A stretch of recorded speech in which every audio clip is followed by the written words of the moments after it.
Hello to all fans of Naruto Lemon. I will post all Naruto Lemon Yaoi, Yuri, or Naruto Lemon stories only on the Boosty channel because Uncle YouTube condemns this. Therefore, I invite everyone who wants Naruto Lemon content to my Boosty channel.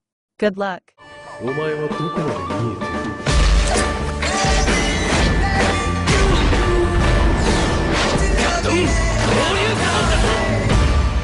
俺死に様か。 4 months, 19 days, 12 hours, 36 minutes and 40-2 seconds. Gaara fumed, sinking further into one of Konoha's hot springs. The heat reminded her of home. It had been far too long since she had last fallen asleep. With her sudden willpower to fight the demon within her, Mother had been doubling the efforts to drive her insane. 4 months, 19 days, 12 hours, 37 minutes and 15 seconds ago she had found the answer to her insomnia problem. But the answer only made her problem worse. Now that she was familiar with sleep, she found it harder to function without. Just a few more hours. Gaara leaned her hair back. She had decided to grow out her normally short red hair. It was as uncontrollable as Temari's, only much more wild, like a flame dancing in the wind. Until what, Gaara? Temari asked, a comfortable distance away from her. Not close enough to be awkward, but not far enough to show fear. Gaara was happy with the distance. It would be too troublesome to explain, Gaara thought dryly, choosing not to respond to Temari's question. She didn't want to give her sister the wrong idea. Not after their relationships had improved so greatly. You're not planning on killing someone, are you? Temari asked when she got no response. She nearly gasped when Gaara's pale turquoise eyes snapped to her with an annoyed look. She had either been very wrong or very right. Sorry. She mumbled, scooting a bit further away. She was getting close to the "I'm afraid of you" distance. He wouldn't be happy if I did, Gaara said plainly.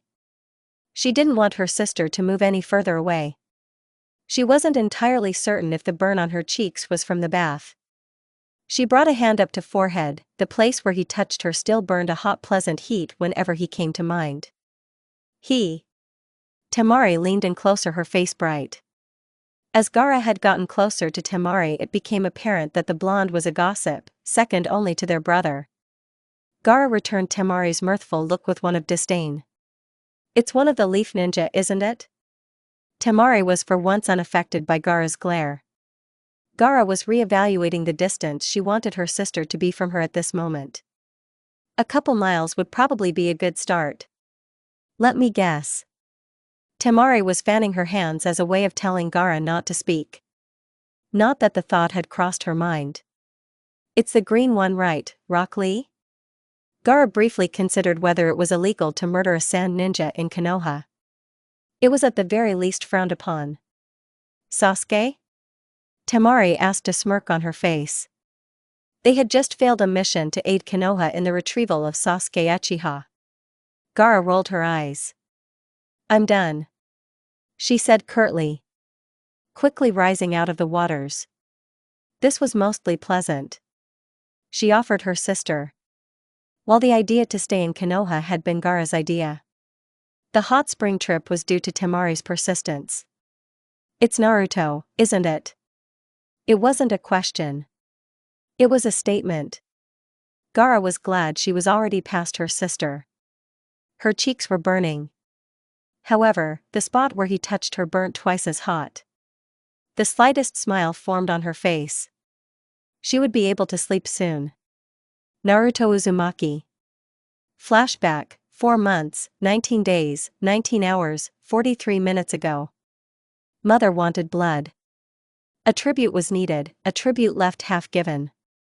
Tonight she would spill the blood of that ninja. Rock Lee. You will have blood soon, Mother. Gaara smiled in the darkness of her lone room. The others were likely asleep. And even if they weren't, they wouldn't be able to stop her. Not when she was so close. On the rooftops, that fool Dosu tried to kill her. His blood would not satisfy Mother. It would not prove her existence, for he didn't deserve to exist in the first place. Arriving in the hospital, she could smell her kill. It was a primal thing, an intense driving need to finish the kill. She passed by the rooms one after another. Rock Lee was at the end of the hall. And soon she would prove her existence. And Mother would be sated. She stopped short. Third room from the end, the door and window wide open. There lay Naruto Uzumaki. He was lace-splayed on the bed in the middle of the white room. His injuries recent. Such an idiotic, worthless fool couldn't be worth the effort. It wouldn't prove his existence. However, he's like me, Gaara thought, seeing the seal pulse on his abdomen. I'm like him. The thought burned in Gaara's mind. To kill another like him would surely prove her existence. And it would be so quick, so easy. A single thought would end the boy's life. Gaara walked into Naruto's room, closing the door behind her. Her footsteps lighter than his soft snoring. A sound Gaara found. It was a sound Gaara could describe. It wasn't important anyways. She willed the sound to begin floating towards Naruto. She suppressed a giggle. Soon his life would be over and his warm blood would be within Mother's sand. "Nei Sakura-chan." Naruto mumbled, turning slightly, causing Gaara to give a startled jump. It was the tiniest of movements. So small it was almost unnoticeable. "Naruto Uzumaki. I will let Mother drink your blood tonight," Gaara thought with glee as she began to move closer. She prepared to have the sand strike. The sand shifted, turning into a sharpened blade. Cuts bleed more. Another step. And suddenly all Gaara felt was tired. She stood blinking a moment, looking at the sand, ready to strike at Naruto's throat. The sand was almost looking at her expectantly. She looked at it expectantly. There was no voice telling her to kill. No constant chittering about blood. No consuming madness. There was only Gaara. For the first time ever it was just her. And she felt tired. A warm feeling swelled up inside of her as she gazed at the sleeping figure of Naruto. She commanded the sand back into the gourd. It seemed happy. Why was Mother happy? Didn't she want more blood? No. There was no Mother. Only Gaara right now. And Naruto. "Peace," Gaara said, feeling the countless nights she had to stay up all at once. Naruto made to move, as though he didn't hear her. She stood there watching him. He was sleeping hard, no one could wake him by accident. She stared at him, waiting for the urge to kill him to return. No urge came. Why? Why is Mother silent about you, Naruto? Gaara thought in her head. She wanted to know why. Revelations began to come to her. No. The beast inside of me is not Mother. It was a simple revelation. One that would have been easy to make had it not been for her constant insomnia. The mystery of why and how would have to wait as Gaara felt herself become ever more ready for sleep. She willed the gourd to the nearby chair. And removed the sand on her person. She was vulnerable. For the first time ever. She was completely and utterly vulnerable. And she felt at peace knowing that. Removing her sandals at the base of the bed, Gaara wasted barely a second to hesitation as she climbed up onto the bed. Curling her petite form up into a ball to take as little space as possible. Just a few hours. Gaara thought. A few hours of that sweetness known as sleep. She wouldn't need much. Just a few hours, and then she would go see if she couldn't talk to Father. She needed more time next to this boy to find out why Shikaku was so silent when she was near him. He let her experience something she rarely got. But there was a dull warm sensation of something else entirely. Something that had wounded her so completely it scared her forehead with her symbol. "Good night, Naruto Uzumaki," she thought, drifting off into sweet, sweet sleep. 4 months, 19 days, 20 hours, 41 minutes and 12-13 seconds.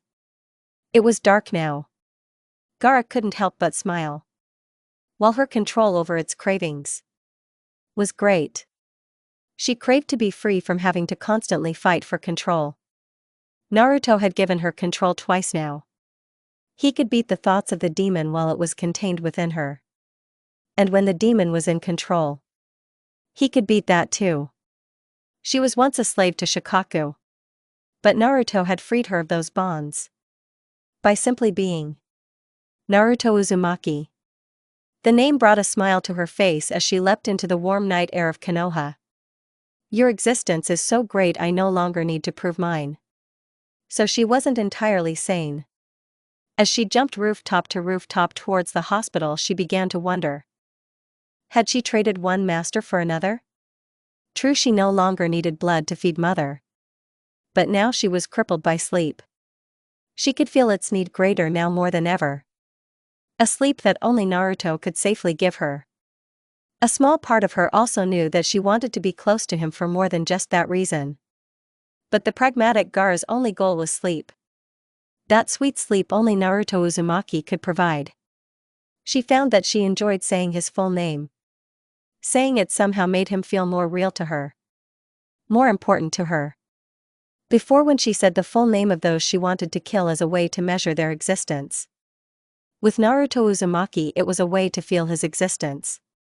His window was easy. But was he asleep? Floating slowly atop her sand, she peered into his window. There he was, haphazardly sprawled along the bed. All of his sadness about failing to bring Sasuke back vanished in his sleep. The effect of simply seeing him sleeping brought Gaara a large amount of peace. She scooted closer. As her foot hit the window edge, the freedom returned. And Gaara felt tired. There was no hesitation now. She removed her sandals, setting them gently to floor. And commanded her sand to rest on the guest chair.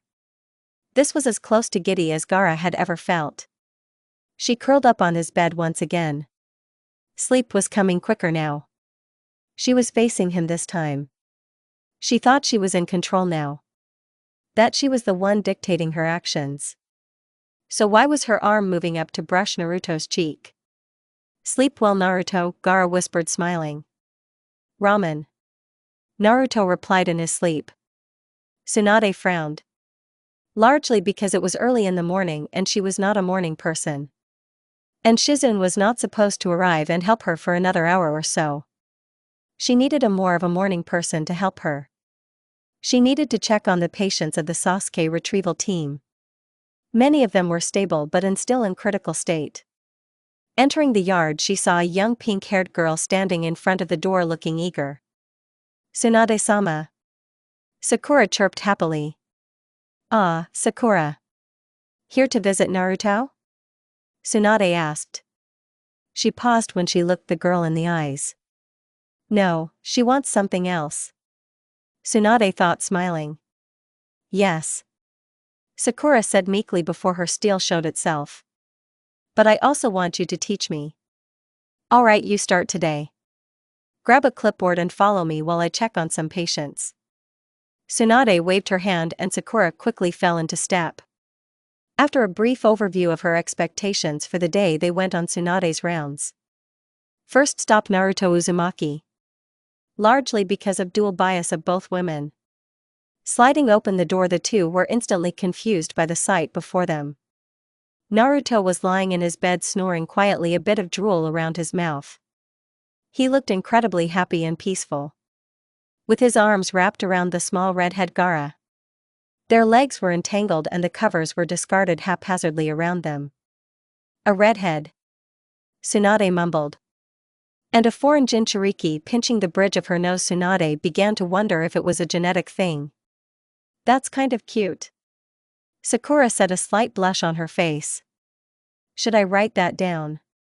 Tsunade's glare wasn't very good as Sakura just continued to giggle. Marching over to the sleeping pair, Tsunade eyed them directly from above. Gaara's face was buried in Naruto's chest and her hands bunched up in front of her, gripping Naruto's shirt lightly.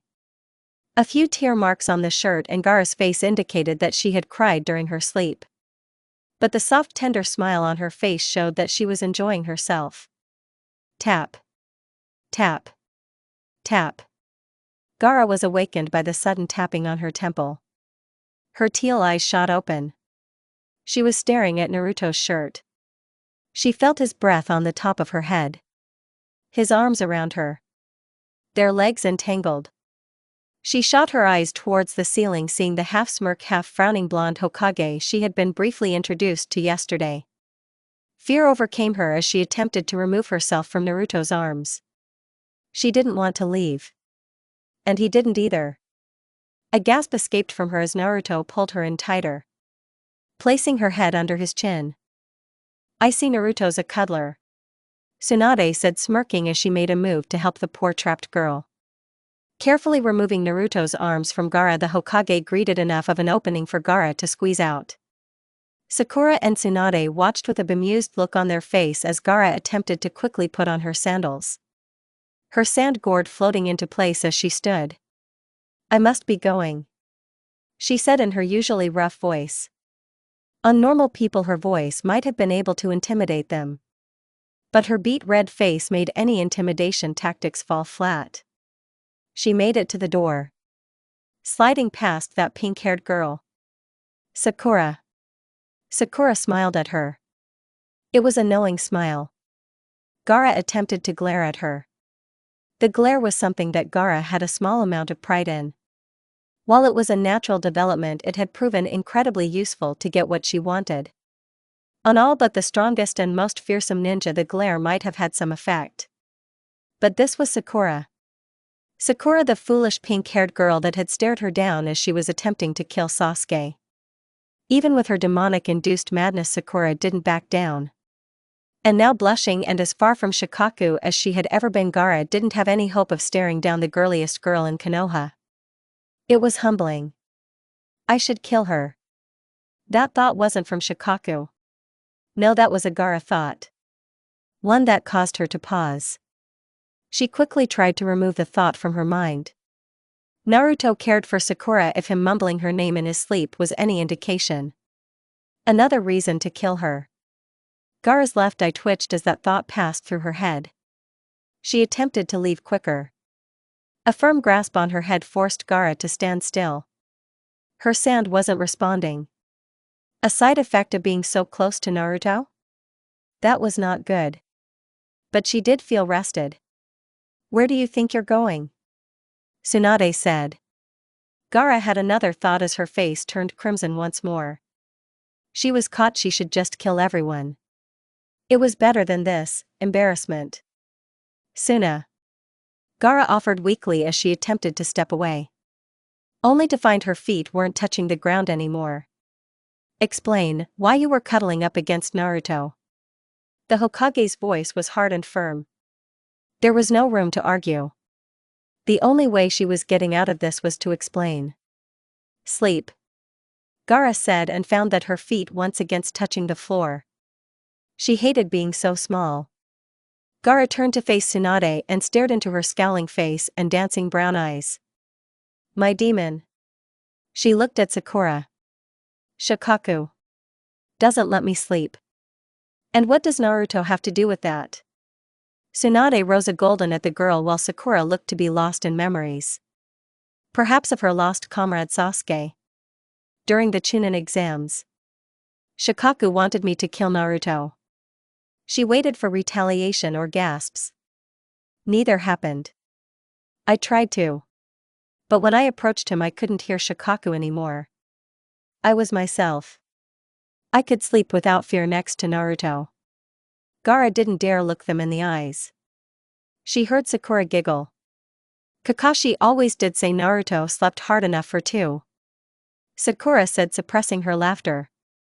Then ever since Naruto defeated Shikaku I've been trying to suppress it. And it's been working. But I needed sleep. And only Naruto could let me sleep. "I see." Tsunade said, her face flat as she wasn't entirely certain if she should be yelling at a ninja of another village sneaking into a hospital to literally sleep with one of her injured ninja. "Next time you should ask him though. I don't think he'd mind." "Mirth." She decided on mirth. Gaara's blush returned. "And you won't have to wait 5 months before you can safely sleep." She ruffled Gaara's dark red hair. "Stop blushing, you look like a tomato," Tsunade said, laughing as the girl's embarrassment quickly turned to anger. The sand flared to life around her. My just like Kushina," Tsunade thought, laughing inwardly. Now get going, I need to check on his health. She left the still fuming Gaara and amused Sakura in the hallway. Gaara turned to make a quick exit. Hey. Sakura started. You should ask Naruto out. He's oblivious and you two would make a cute couple. Gaara could feel her cheeks burn. The spots where he touched her naked skin. Skin without sand. Burned hotly. Gaara said. Not once in her lifetime had she ever thought about being in a relationship with someone. She once thought it was pathetic. A distraction before people eventually died. The ultimate sign of weakness that deserved to be purged from her thoughts. And yet the prospect of Naruto leave her without words. I'll set you up. Meet us at Ichiraka Ramen at 2, if you're still in the village that is. Sakura said walking into the room. Gaara nodded. She could make her team wait an extra day if need be. Temari certainly wouldn't mind. Hey Naruto. Want to get ramen? Sakura yelled in the other room. Gaara quickly left as she heard him wake up. We're leaving. Gaara said coldly the second she walked into the quarters her team had been given by the Hokage. Temari jumped at her sister's sudden announcement. Temari looked slightly nicer than normal. Wait, where were you last night? Temari asked frantically. She was hiding something. She was wearing lipstick. Gaara found that she didn't care. She had been awake for all of 20 minutes and all she wanted to do was to go back to sleep. But that would require Naruto. A very awake Naruto that may or may not know that she had slept in his bed. A Naruto that may or may not have wrapped his arms around her as they slept. Gaara tried to frown away the blush that was creeping up on her face. But like that pink-haired girl, her blush would not be intimidated. She had felt so completely and utterly safe when she woke up this morning. For all of 2 seconds before she realized what exactly was going on. Then it became a horrible nightmare where she was utterly powerless and defenseless against 2 of the most evil hecklers she could have encountered. Or so Gaara thought. She was spared having all of Konoha and probably all of Tsunano by the end of the week by the absence of Ino. Gaara. Temari half shouted, snapping her fingers a safe distance from Gaara. Gaara jumped a bit. She wasn't used to this lag. To this much thought. She was overthinking things. Where were you last night? Is somebody dead? Temari asked, turning deadly serious. Gaara's frown deepened. She hadn't killed for the sake of killing since Naruto beat her. She could have ignored the first part of the question. But the second part. She wasn't comfortable leaving that one open to interpretation. No. Gaara said slowly and drily. Temari's look showed that that answer wasn't going to be enough. I was sleeping. Temari gasped, covering her mouth. I didn't feel Shikaku. How? Temari said many other things in a minute of rambling, but those were the only ones that Gaara could make out. She was so tired right now. All she wanted to do was to go back to sleep. And that would require Naruto. That meant she wanted to be near Naruto. Being near Naruto meant many things. Gaara hated feeling embarrassed. It was one of the emotions that came easiest to her. It was rather troublesome. She heard coming from the doorway. The doorway she left open. She hadn't expected to be here this long. Simply get her brother and sister and leave. But now it appeared as though fate had other plans. Is that how you greet every girl? Temari shot back at the intruding figure. Gaara turned and saw that it was the tired-looking boy that had lost to his sister in the Chunin exams. Gaara shot her sister a look. Temari shot one back. Only ones that make me show them around town. Shikamaru said, fidgeting with the brace for his broken finger. He regarded Gaara slowly. There was that fear of her that she had been used to feeling off people. She liked that people still feared her. It was a nice feeling that some things were the same. But that was part of the problem. She didn't like the fact that she liked it when people feared her. She wanted to change that to prove that she was the demon that slept inside of her. So about the sleeping? Temari asked in a hushed tone. Shikamaru likely heard her, but if he did, his face didn't care enough to show any emotion other than painstaking boredom. Gaara looked at her sister. She wanted to glare away the question. The glare wasn't working. People were so much easier to manage when they were afraid. Gaara began slowly, trying to find the right way to answer the question without answering too much. Because the truth that Gaara can fall asleep without fear as long as it's in the same bed as Naruto Uzumaki was not something that the public or anybody ever needed to know. Not now, not ever. Found a way to sleep without Shikaku coming out. Short, simple. Really? What is it? It's in Konoha? Do you think we can take it back to the sand? Gaara was in shock as she watched her sister's face dance with happiness. How was it possible to be so happy for someone else? No, we can't take him to Suna, Gaara said without thinking. She didn't even realize what she said until she saw Temari's face blossom with excitement. Such overjoyed enthusiasm was rare on her stubborn workaholic sister. Gaara briefly wondered how long it would take to bury Konoha in sand. Sister included. It's Naruto, isn't it? Shikamaru said casually, leaning against the door. Gaara gave him a look that could kill. Shikamaru backed down instantly. Look, I just saw you leaving the hospital this morning when I went to see Choji. Gaara's face began to turn red as she remembered in great detail what happened less than an hour ago. That, and I heard Sakura explaining to Naruto that he had a date with you. A date? Temari half shouted. Then why did you want to leave so early? The pregnant silence filled the air as Gaara glared at the wall. She was hoping that the wall would suddenly explode and she would have to fight something. Gaara? Are you embarrassed? Temari hit the nail on the head quickly. Do you not want to go on a date with Naruto? No, it's I. Gaara found herself at a loss for words. She felt Temari's hand touch her shoulder. The sand wrapping around her sister's hand. It wasn't going to Temari. But the sand made it known that it was watching. What do you think of Naruto, Gaara? Temari's voice lacked any hesitation. Her fearless posture, concerned look on her face, and kindness in her voice spoke volumes to Gaara as she wondered if this is what having a sibling truly felt like. Should I go or something? Shikamaru said from the door. Gaara was glad. It would give her just that few extra seconds to arrange her thoughts. Just sit down, Temari ordered.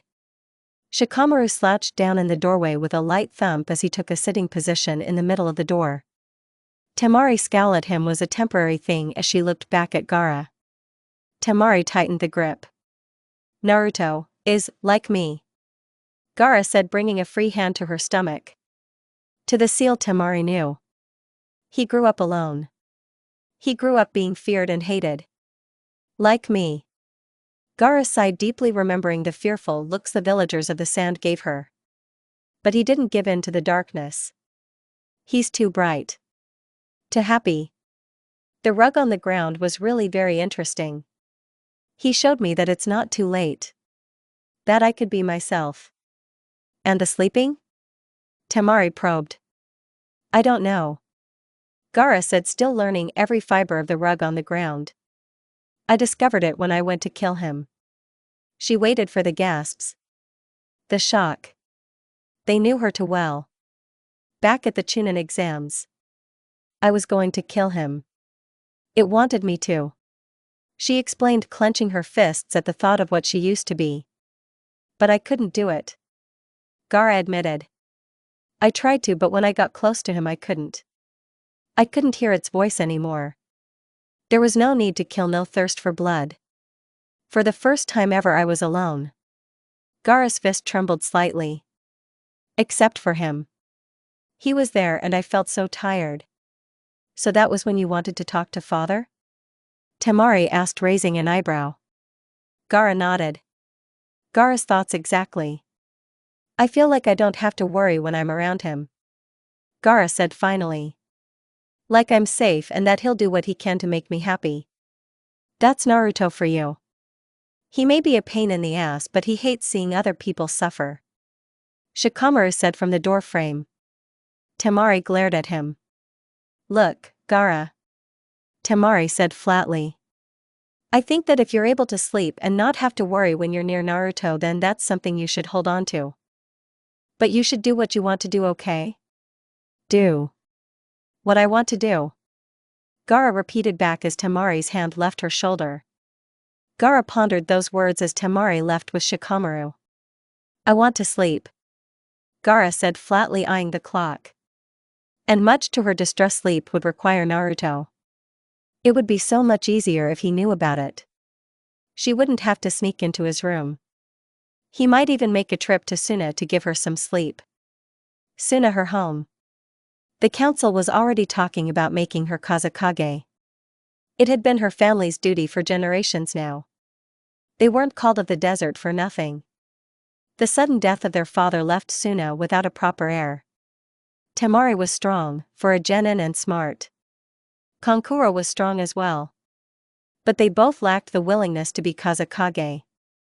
And they were both not strong enough. That left Gaara. She was strong. Perhaps the strongest in the village. What better way to protect a desert than with the desert? But Gaara was a demon in many of the people she would be protecting in the sand.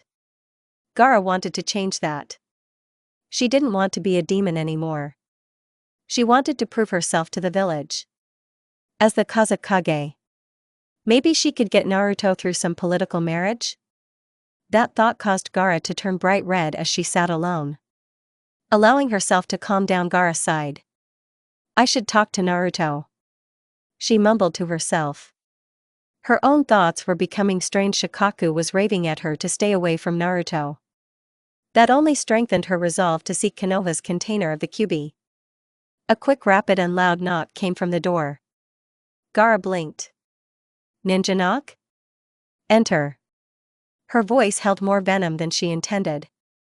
The door slid open, revealing Rock Lee, who quickly entered a deep bow. Gaara-san. The Hokage and lovely Sakura-chan has asked me to escort you to your date with Naruto-kun. Lee maintained his bow as he shouted off his orders. I would also like to thank you once again for your assistance the other day. Had you not been there, I would have died. Gaara stared at Lee for a moment as he maintained his bow. Lee. He had also managed to hurt her. Not to the same degree as Naruto or that Uchiha, but Gaara fought Lee. She had taken damage. Gaara wanted to test something. Standing quickly, she walked over to the bowing Lee. Thank you, Lee. Gaara said plainly, extending her small hand towards Rock Lee. But I should be apologizing for attempting to kill you before. Lee shot up and took her hand with both of his and began shaking it vigorously. Then I now consider us even. You attempted to take my life and you also saved it. Now we should be off for your date with the youthful Naruto. Lee's eyes were filled with passion and flame. Gaara couldn't help but smile. Well, as close to a smile as she had ever given. She could feel Lee's hand and feel the warmth in his smile. But they were completely different from Naruto. Everything was different from Naruto, though. He alone made Shikaku nothing more than a bad dream she had years ago. As opposed to now, when she could feel it raving to kill Rock Lee. But Gaara was in control now. Lead the way. There it was, that same gravely toned monotone that flowed from her mouth with ease. Rock Lee turned sharply and began a proud half-march, half-leisurely stroll. It was only then that she realized something about what Lee said. Not the date with Naruto part. That part was still fresh on her mind, and she would hear those words spoken halfway around the world at this point. What is Naruto's relationship with the Hokage? It seemed very unusual that the Hokage would task a ninja with making sure that a date would go off without a hitch. And then there was the fact that both the Hokage and Naruto were rather blonde. Naruto-kun is the only person in the village that can call Tsunade-sama grandma and get away with it, Lee said proudly. Then he thought for a moment. Though I do not believe that they are related, as when I asked Sakura-san about it, she said that Tsunade-sama had never had children. Gaara was relieved. And then felt horrible about why she was relieved. She was relieved because Naruto was still alone. Just like her. But she had had a father. And she has her brother and sister. No, they were different. Yet the same. Gaara remained in silence as Rock Lee led her through the village. Her face calm and rather disinterested. As long as she didn't think about the fact that she was actually going to speak with Naruto. As in more than a passing hello. More than a shouting match as enemies. But as a girl, as a boy. As long as she didn't acknowledge that she would be calm. Lee. Gaara began slowly. Wishing Temari was here. She would know what to do. Temari knew everything after all. Yes, Gaara-san? Lee asked as they rounded a corner. Ah, there it is, a Chiraka ramen. Lee said quickly, pointing a finger at the small stall. The place where she would have her first date with Naruto. How do dates work? Gaara asked, refusing to even remotely consider the fact that she was on a date, for if she did it was very likely that her calm composure would crumble instantly and she would run away. Or kill people. Lee froze mid-stride and quickly went stiff as a board. Did he hear her brief thought about murdering people? I have never been on a date myself. Lee said, slumping. But Guy-sensei has, and he told me. Lee, the most important thing to do on a date is to be yourself. No matter what. Lee's posture instantly resumed its previous happy and sturdy stride. What if you don't know how to be yourself? Gaara mumbled to herself. Her feet felt heavy. Her stomach was twisting in knots. What if what you really are is a monster? She heard herself say. There it was, the truth. She feared that she truly was what Shikaku had tried to make her. You are no monster, Gaara. Lee said, smiling at her. Neither me nor Naruto-kun think that, and there are many others that don't think that as well. They were nearly there now. A few more steps. The seats were empty. This was good. Naruto wasn't there yet. As for knowing how to be yourself, well, I'll let you know if I ever figure that out. Lee said brightly, opening up the flap and guiding Gaara in. Would you like me to wait here with you so you do not have to wait alone? No. Gaara said flatly. She wanted to go with him. Leave and never deal with Naruto again. She didn't ever want to see his face again. She took the seat and began staring intently at the hard wooden countertop. Very well, Gaara-san. Lee said with a strong-armed salute. Best of luck on your date with Naruto-kun. And with that, Lee quickly left. Did I hear him right? Gaara turned to stare at the voice. It was the woman behind the counter. She was older. But still young. Are you on a date with Naruto-kun? The woman had mirth in her eyes and a bright smile that made Gaara want to bury her in sand. She could hear the implied "my" in that sentence. Yes. Gaara said shortly. She didn't intend for there to be that much venom in her food. She didn't want to give the woman a reason to poison her food. That's wonderful. The woman clapped happily. Naruto-kun has been our favorite customer for years now. It's about time he brought a date here. My name's Ayam, by the way. And yours is Gaara? The woman extended a slightly moist hand over the counter towards Gaara. Yes. Gaara repeated as she slowly reached for Ayam's hand. Gaara remarked once again. How different the touch was from Naruto's. Seeing the woman was confused by her simple statement, Gaara began to elaborate. My name is Gaara and I do have a... She couldn't say that, would be acknowledging it. That would be giving it power. No need to be shy. Naruto's like a little brother to me. I'll make sure he treats you right. Ayam said cheerfully. As she began to rewash her hand. As it was now ever so slightly sandy. So tell me about yourself, Gaara-chan. Gaara tried to speak but the words didn't come out. This was Naruto's sister. Kind of. Even if she wasn't related to him by blood like Temari was to Gaara, it still meant that once again Naruto and Gaara were very much alike. She was about to speak, about to make an honest attempt to get to know this girl that said Naruto was like a little brother. But then the world stopped. But Sakura-chan, how do you know she wants to do? She heard Naruto whine. Ayam heard it too and smiled, giving Gaara a sly wink. Naruto, shut up already, she wants to. There it was, that persistent and annoying pink-haired voice. Gaara wanted to bury her in sand for setting all this up. She was not allowed to the wedding. That thought turned Gaara instantly red. But how do you know? She heard Naruto whine. They were closer now. So close. Because she's here already.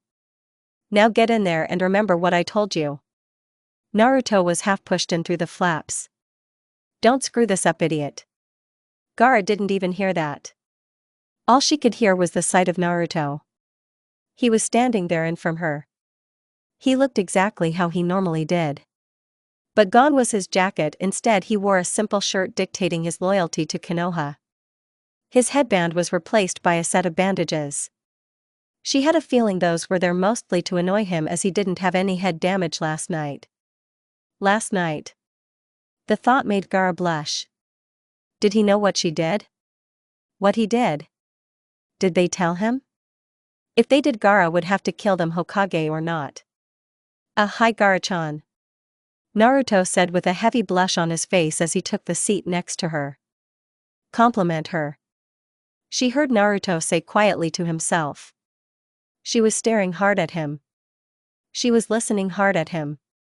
He was the only thing in the world she could pay attention to at that moment. And she so desperately wanted to pay attention to anything else. Are you letting your hair grow out? Because you look beautiful with your red hair. Naruto said honestly. Gaara froze. Her, beautiful? Her face felt hot. She couldn't deal with this. In an instant Gaara was in a cocoon of sand sitting on the stool. Her small legs poking out from the bottom. To the whole world she looked ridiculous. But that didn't matter. Gaara couldn't see the world, so the world didn't exist right then. That is adorable.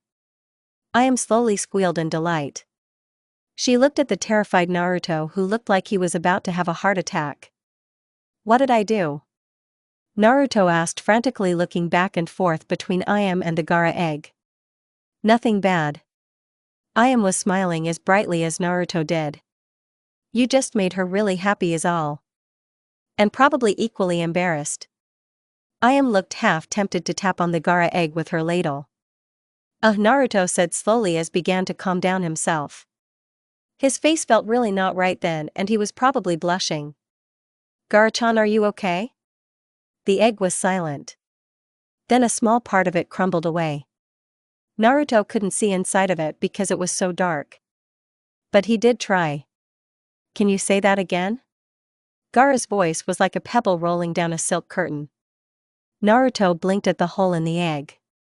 While he didn't have any experience with dating, he was fairly certain that this was not normal. You're beautiful? Naruto half said, half asked. But it was all truth.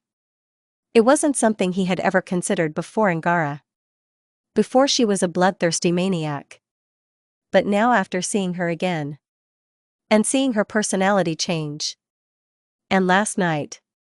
Naruto's blush returned full force at the thought of last night. After all that, he thought that she was really attractive. There was just something about pale redheads.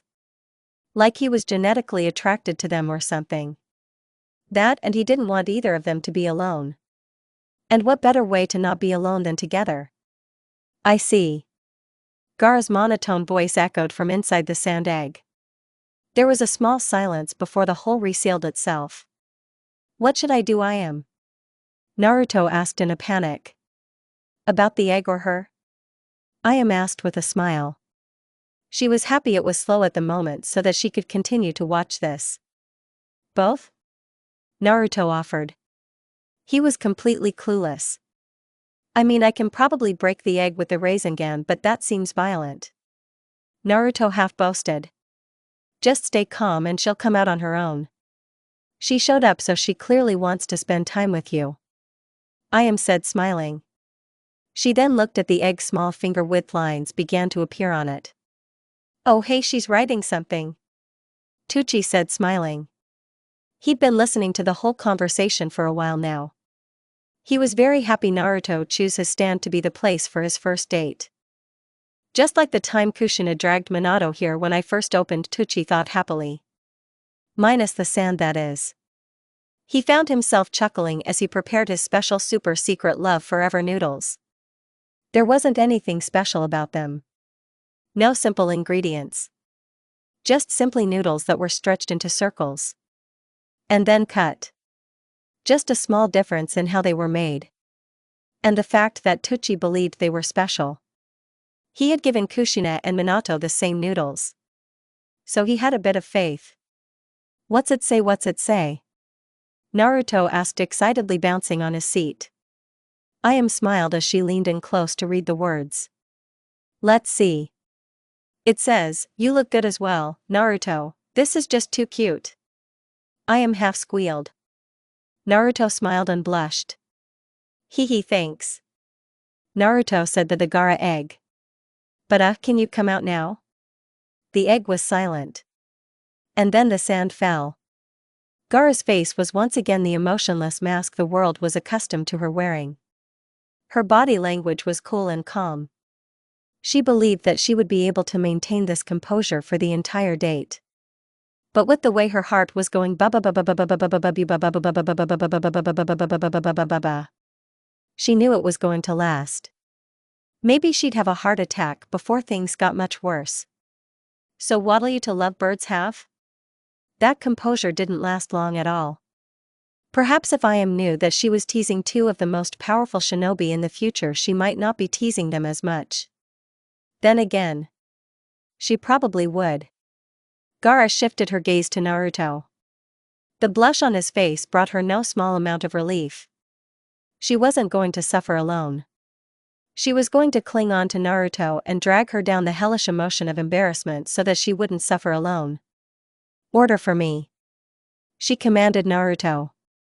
Naruto was shocked by her demand. Well, what do you like? Naruto offered. He didn't want to give her something she hated. If he gave her something she hated, then she would hate him, and that would be the opposite of what a date was supposed to do. At least according to Naruto, which was according to Sakura. Then again, she had never been on a date either. I don't know, I've never eaten ramen before. A small smile crept into Gaara's face as she watched him squirm. Oh, so that's why people did it. Naruto's face twisted between shock, horror, and then finally revelation. Did he find out what she was doing? Gaara's offense was failing and she had no defense for any form of counterattack. Well, what's your favorite food, Gaara-chan? Naruto asked sincerely. How somebody could never have eaten ramen was a completely foreign concept to him. It was something that needed to be fixed. And Naruto sought to make it the best first experience ever. Gaara was taken back by the question. It allowed her to collect herself once again. Salted tongue. Gaara replied simply. Naruto nodded once as he processed the answer, trying to find something that tasted like salted tongue. Wait, humans had tongues. He had a tongue. Didn't Gaara used to kill people? Gaara watched as Naruto's face twisted in horror. Was it something she said?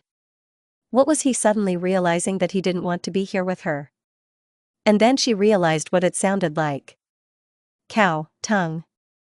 She explained, her face growing hot as she watched Naruto's face twist from horror to relief. Oh, that makes a lot more sense. Naruto scratched the back of his head in an attempt to shake off the embarrassment. Gaara began slowly, never made me eat them. She didn't know I am. But she needed to know that Naruto knew she never actually ate somebody. It seemed direly important enough to risk letting other people know about her fight against Shikaku. That's good, let's get you the beef ramen then. It's from a different part of the cow than the tongue. Gaara almost wanted to point out that they were very different, and just because she liked one didn't mean anything. But decided to drop it. One miso ramen and one beef ramen I am. Naruto shouted happily. Coming right up. I am, said happily. She chalked up most of their conversation to ninja. And she decided that she needed to make the mood happier by being happy. It was waitressing rule number 1 on her father's training list. And then came the horrible awkward silence on the first date where neither of the two know what to say. Naruto's eyes kept dancing around. It was only ramen, so he had to wait like 5 minutes tops. But for Naruto those 5 minutes felt like an eternity. He kept looking at Ayam, back to Gaara, her face, her eyes, her hair. That lovely red hair. What was it about red hair? He was just drawn to it. It was why he thought Sakura was pretty. He settled staring at her hands. Gaara was like Waze having a panic attack.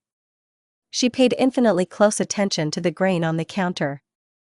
Its every single line a twisting swirling maze. She so desperately wanted to pay attention anything but Naruto. She was failing that task in every sense.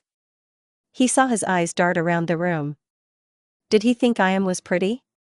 Why was he looking at her? Was something on her face? Avoid eye contact, stare at wood. Why is he looking at my hair? Why does he like my hair? Is that all he likes? Why's he looking at my hands? Naruto began, oh so smoothly, a bit of suaveness in his voice. Just a bit. Like a grain of suaveness in an ocean of awkwardness. About last. The world went in slow motion. He was going to say night. He knew. Did somebody tell him? Who was she going to kill? Everybody? Everybody sounds good. Very plausible option. Everybody but Naruto. She needed him for sleep. Wait, maybe she just needed his body. He was forming the end now. She could see his tongue touching the roof of his beautiful mouth. Wait, beautiful? No time to think, need to shut him up. Can't hear the question. Can't let him know. If she kissed him, that would shut him up. Wait, what? No, that would make things worse. Wait, her sand. Sand was good. Naruto watched as the sand began to swirl around Gaara. Damn it, not again. He needed to talk to her. To find out what happened last night. To let her know that he enjoyed it. That it was her that stopped his nightmares last night. He needed to know that she knew. But he was bad with words. Action, he was good at action. Not again. Naruto shouted, jumping towards Gaara as her sand cocoon formed around her. With Naruto half trapped inside of it. Why am I so guh? Gaara asked herself in the darkness of her egg. She was alone. With just her thoughts. Naruto was close enough that Shikaku wouldn't be bugging her. Is this what being alive felt like? So empty-headed. She could literally feel herself think. So what? Naruto's voice rang clearly in the darkness. She could feel his breath. How did she not notice it before? His face was so close. She could feel his heat. It was making her melt. That undeniable warmth she had felt this morning when she woke up in his arms. Arms. One of his was touching one of hers. On that hand. They were touching. Skin to skin. Is this sex? Was she going to get pregnant? So yeah, about last night. Gaara froze. How was she going to explain herself? How was she going to tell him that she found out that she could sleep next to him without Shikaku coming out only because she was trying to kill him? I don't care how you ended up in my bed. But I really like it. It was nice. Wait, what? Can you repeat that? Gaara felt like she was going to ask that a lot with Naruto. There was too much to process. I liked sleeping next to you and waking up next to you. Naruto said honestly. His leg was twitching outside of the cocoon and he couldn't really move around much. He grabbed one of Gaara's hands with his own. But the other was stuck inside the sand. There was no blush where Gaara heard his words. No sense of embarrassment. No shyness. The only thing that Gaara felt was a wave of utter happiness wash over her. That happiness made her do something stupid. And quickly turned into embarrassment. Me too. Gaara mumbled happily as she kissed Naruto on the nose.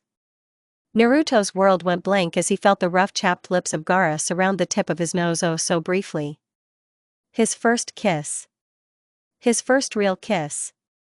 It was on the nose, but that didn't matter, it was real and from a girl. That last part was important. A kiss on the nose from Gaara. That was more important. Oh, and she liked sleeping with him. Bonus. We should have continue our date. Naruto said once his mind was able to fully process reality again.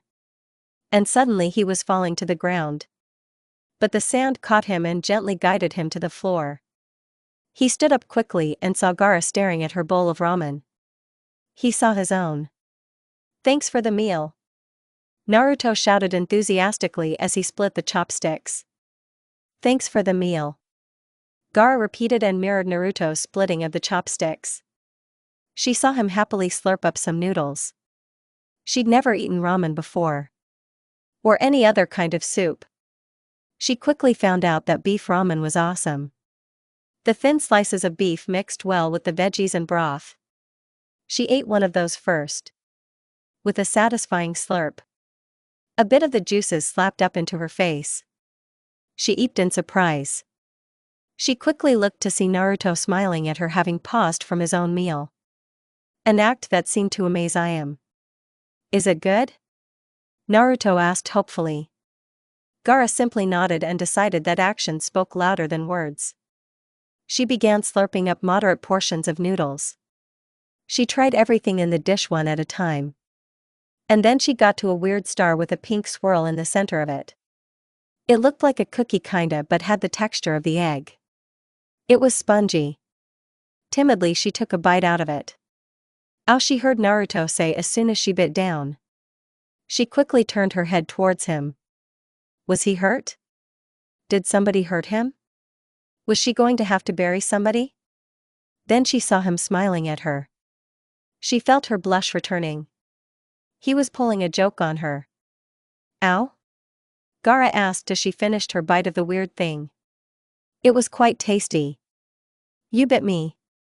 Naruto accused. Pointing a finger at her with a large smile on his face. Gaara blinked. She didn't understand his joke. No, I bit into this thing. Gaara didn't like that Naruto was giggling at her. He should be giggling with her. That's a Narutomaki Gaara-chan. Gaara blinked at his explanation. And I'm Naruto Uzumaki. She continued to blink. I see. She stared at her Narutomaki. Opened wide. And at the whole thing whole. Naruto's taste good. She said with a small smile on her face as she resumed looking at her own ramen. She saw his blush as he resumed eating his ramen. Oh my, Ayam squealed happily from the counter. While she would never consider a ramen date romantic, these two were unbelievable cute. She blamed Ninja. She saw it just floating there in his ramen. A perfect little Narutomaki. Just sitting there. Unguarded. Her strike was quick and sudden, a single noodle of her own ramen trailing behind as she went for Naruto's Narutomaki. Success target acquired. Delivering package to mouth. Hey. Naruto whined as he saw Gaara eat his Narutomaki. She gulped it down and formed a small smile on her face. Why'd you do that? He asked with a pout. No cannibalism. Gaara deadpanned as she resumed eating her ramen. She couldn't help but smile a bit more as she heard Ayam and Tucci let out a hearty laugh from behind the counter. That's mean, Gaara-chan. Naruto pouted before a smile broke out onto his face. He vaguely considered the notion of stealing one of her beef slices in retaliation, but decided to let her have this victory. I'll pay. Gaara said firmly. The meal was over and it was time for their first lovers' quarrel. No, I'll pay, besides I asked you out. Naruto huffed, pulling out his wallet. Actually, it was Sakura Haruno. Gaara said flatly. Naruto blushed. So I'll pay. How about it's on the house? Tucci said happily. So long as you two come back in the future. Tucci said with a smile. Thank you. Gaara said, bowing towards Tucci. She then slowly turned to Naruto. What now? Neither of them had any idea. Pissed Naruto. Take her for a walk around Konoha. Ayam loudly whispered at the blonde boy. Yeah, good idea, thanks for the free food. Naruto said happily as he opened the flap for Gaara. He didn't have to lift it up very high for her. Gaara was unsure of what would happen now. What would happen without the distraction of food? Would he find out that he hated her? Just like everybody else? And then she saw him smile at her. At her. She gave him a small smile back and easily slipped under the flap. I turned to her father, her eyes sparkling with mischief. So why'd you offer to pay for their meals? She asked, nudging her father. Tsunade-sama will pay for gossip on those too. Tucci said with a small smile. Being a ramen stand owner in a ninja village, he had two currencies: money and information. Naruto was completely aware of everything he was saying. His lips were moving and sound came out. It was such an easy thing to do. But he honestly couldn't remember what he was talking about. Not that he ever did. One thing though, was that he remembered every single reaction Gaara had to his words. He told her about the mission to Wave at least twice at this point, about the fight with Orochimaru, and about the time he painted the Hokage monument. Gaara was only vaguely aware of what Naruto was talking about. She wasn't bored by any means. She was thoroughly entertained for most of it. It was just that Naruto was so distracting. And he talked so much. He talked enough for 1 3/4 people. Which was absolutely fine because she barely spoke enough for 1/4 of a person. Together they talked enough for 2 people. Perfect match. That, and she really wanted to sleep right now. She had gone years without sleeping before, now she couldn't imagine how she'd make it until night. Not with Naruto and such blissful rest so close, and if he wanted to hold her again, she wasn't going to complain. She wanted him to hold her now though. Eyeing his hand slightly, she felt her cheeks heat up. That would be lewd though. It was then that she became aware of the stares of the villagers. Naruto had noticed Gaara's silence. It was longer than it normally was. He wanted to know what she was thinking. His nose still tingled warmly from where she had kissed him. That simple gesture would have him beaming for months. That was when he saw her turn her head, her small warm smile fading for the first time all day. She avoided eye contact like the plague. It was then his eyes slowly widened in realization, and then he too became aware of the stares. They're glaring at us because... Their thoughts echoed with one another. I attacked their village. But hers was a recent guilt. Of the Kyuubi. And his was an old scar. I'm ruining our date. Their conclusion was in unison. The mood of twitterpation left the two quickly. There they were standing in the middle of a busy street, parents and ninja alike were all glaring at them. They went out of their way to leave them alone, in the cold world. Gaara became aware of Naruto's silence. It never lasted this long before. She looked over to him fully. Seeing his frown instantly made her realize that she was also frowning. Now he thought that she didn't want to be with him. That maybe she had somehow grown tired of him. Her frown deepened. To hell what these villagers thought about her. To hell what they thought about Naruto. She claimed him quickly. Right there in the street. Bare skin quickly met bare skin before slowly entangling themselves in one another. The sand offered them privacy, encasing them in its embrace. It was going to get very hot. She smiled at him as she held his hand. Naruto jumped as Gaara grabbed his hand quickly. Gaara-chan? He asked suddenly with a half stutter. He felt her weave her fingers in between his own and gripped tightly. His frown snapped into a smile. He watched in curiosity as a bit of Gaara's sand covered their hands. This was their string of fate. Gaara's blush was an amazing thing to behold. Let's go where there are less people. Gaara said with the slightest of smiles. It was a small warm thing. And it made Naruto's heart go pita-pity-pat. He silently decided to see just how big he could make her smile. I know just the place. Gaara-chan. And so Gaara found herself running after Naruto as he pulled her along by their sand-encased hands. Though truth be told, Naruto had no idea where he was going. That didn't matter though. As long as he was going somewhere with Gaara. They ended up at a log that served as a natural bridge, near Training Ground 3. Their hands were still encased in sand. They were swimming in sweat. It was becoming mildly unpleasant. Gaara-chan?" Naruto asked as he slowly began leading her across the log. He heard her low hum. It was a quiet sound and he was grateful that they were away from all the people, only he wanted to hear that. "It was so cute. Do you mind letting my hand go? It's getting kind of sweaty." He didn't want to let go of her. But he didn't want to have their hands swimming in sweat either. "The sand's a little warm." "Sorry," Gaara said with a blush, forcing the sand down and away from them. She examined her own slightly moist head, slick with the combinations of hers and Naruto's juices. It would be easy to go days without washing it in Suna. Just what was Naruto doing to her? Is this who she really was without Shikaku? "I have an idea," Naruto said cheerfully. He stepped down onto the water. A soft glow separated him from the water. He was getting quite good at water walking. It was almost second nature at this point. Reaching up, he grabbed Gaara's dry hand with his own and led her further down the log. Before sitting down on the log, all but dragging her down with him. "See, nice and dry. My butt's wet," Gaara observed without complaint. Naruto looked at her and then he began to smile in amusement, which developed into chuckles. It was a slow start, laugh building with each chuckle before it exploded into a roar of laughter. Gaara was offended for all of a second.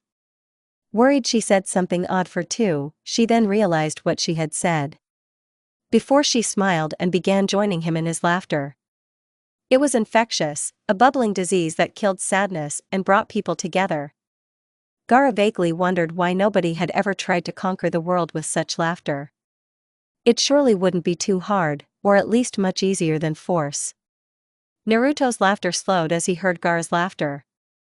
He looked endearingly at her. It was a sweet and raspy sound. A pleasant combination of coldness and warmth. Like coming into a warm cabin after a blizzard. Once again, Naruto found that he wanted to hear that sound as much as possible. The laughter died down. And both let out a heavy sigh. And then for Gaara, reality crashed down. She wanted to spend as much time with Naruto as she could. But this would likely be the only time they could do it. Perhaps she was wrong about his dream? She knew what her duty was, to be the Kazekage. But what about his dream? Would he be able to follow her? "Naruto." Gaara began slowly. She was fiddling with his thumb slightly. She instinctively gripped his hand oh so slightly tighter. "What are your plans for the future?" Her shoulders slumped like she had just dropped a heavy load. Naruto tensed as though she had just given him the heavy load. He sighed, looking to the skies, noting the orange plushy clouds. "Well, first thing I need to do is get Sasuke back. I made a promise to Sakura-chan. And he's kind of like my brother, you know?" The sun was getting low in the sky behind them. But there was still time before it set. Then after that, Naruto had an innate sense of dramatic timing. Or at last he liked to think he did. "After that I become Hokage. That way everybody will respect and acknowledge me." What about me? Probably the worst question to ever be asked on the first date. With the exception of Rock Lee, who once asked a girl to marry him. Naruto looked at Gaara with widened eyes. She was squeezing his hand painfully tight. "I'll figure something out. Besides, you might get sick of me before you know it," Naruto asked, attempting to defuse the situation. He didn't want the mood to be this heavy. He really didn't want it right now. This date was the only thing that was keeping his recent failure out of his mind. "No," Gaara said suddenly, to what he had no idea. "It is your dream to become Hokage. It is something I know that you will achieve." Naruto didn't know it right then. But that was when he fell in love with Gaara. She believed in his dream, she believed in him. "And I'm going to become Kazekage," she muttered. "That's great, Gaara. We'll be able to bring peace to our villages," Naruto declared happily. The idea of people not killing each other resonated in him deeply. Gaara released his hand, and held her own still slightly moist hand in her lap, clenching her fist. Indeed. Gaara said, swallowing a lump in her throat. Her tear ducts felt moist for the first time in years. She gritted her teeth. That's why for our villages, this stops after today. Her knuckles were white. With Naruto she didn't have to fear what would happen if she fell asleep. With Naruto she was able to feel emotions that she had long since suppressed. But for her village, she would give that up. She would. Herself to those sleepless nights once again. But Naruto wouldn't allow that. Nope. That simple word shocked and scared Gaara more than any other word she had heard. She looked deeply into his eyes to see them so full of conviction, it was slightly jarring. That gaze seemed like if he wanted the world he could go ahead and take it, and nothing would stop him. It doesn't matter what anybody else says. Gaara-chan. If I am. If this is something that you want. Then I will break every rule in the book to make it happen. That's the promise of a lifetime, believe it. That was the second time he'd made a promise today. The chances of my village allowing it are practically zero, Gaara said softly. She was touched by his words. But she didn't want to offer him false hope. So my chances aren't zero? Naruto asked, his smile growing wide. That's as good as 100%. It was called the will of fire, because even the smallest of sparks can ignite it in another. It was an infectious thing that if left unchecked would spread through the world like wildfire. And so Gaara found herself to be one of the few ninja outside of Konoha to be infected by the will of fire. Because the will of fire within Naruto burns brighter than the sun. She had tried to remove his false hope. Instead, with a few words, Naruto had removed her fears and left with them hope. It was not a lie. It was not some false comfort for her to rely on in desperate times. It was a promise. The promise of a lifetime. Gaara would hold and nurture her small will of fire. She would believe in Naruto. With a sudden flurry of sand, Gaara grabbed a hold of Naruto. He yelped in surprise as his right arm was dragged out behind Gaara's back and his butt was lifted oh so slightly off the log. He was dragged towards Gaara. A short quick motion and the gap between them was practically non-existent. He found his arm wrapped around her waist, his hand resting on her slight hips. She leaned into him, resting her red-haired head on his shoulder. A soft wind blew by. Thank you, Gaara said with a small smile. And there in the middle of the forest in Naruto's embrace, a single tear, the first tear in many years, slowly slid down her face. She allowed herself to drift off to sleep once again. She did have roughly 7 years of sleep to catch up on. Naruto just smiled as he held on to Gaara, staring at the sky as it slowly turned color. It would be starting soon. It was why he brought her out here to the middle of the forest. Naruto wasn't naturally romantic. Shizune had told him about this spot. A boy had once taken her out here on a date during the summer. She remembered it more than she remembered the boy. Slowly the silence began to fade as the nocturnal insects began to light up. A group of toads also appeared. Was that Gamakichi? It was. What was he doing here? Who were the other toads? What were they doing? A rock gently hit Naruto in the head. It got his attention as he whipped his head around. He looked forward with half-lidded eyes at the culprit. Jiraiya was standing there in the forest, his hands making an OK symbol while he winked at Naruto. Naruto simply raised an eyebrow as Jiraiya slowly vanished from sight. He waited a moment before turning to look at Gaara. She was asleep oh so softly in his arms. It was almost time. He heard the toads start their croaking.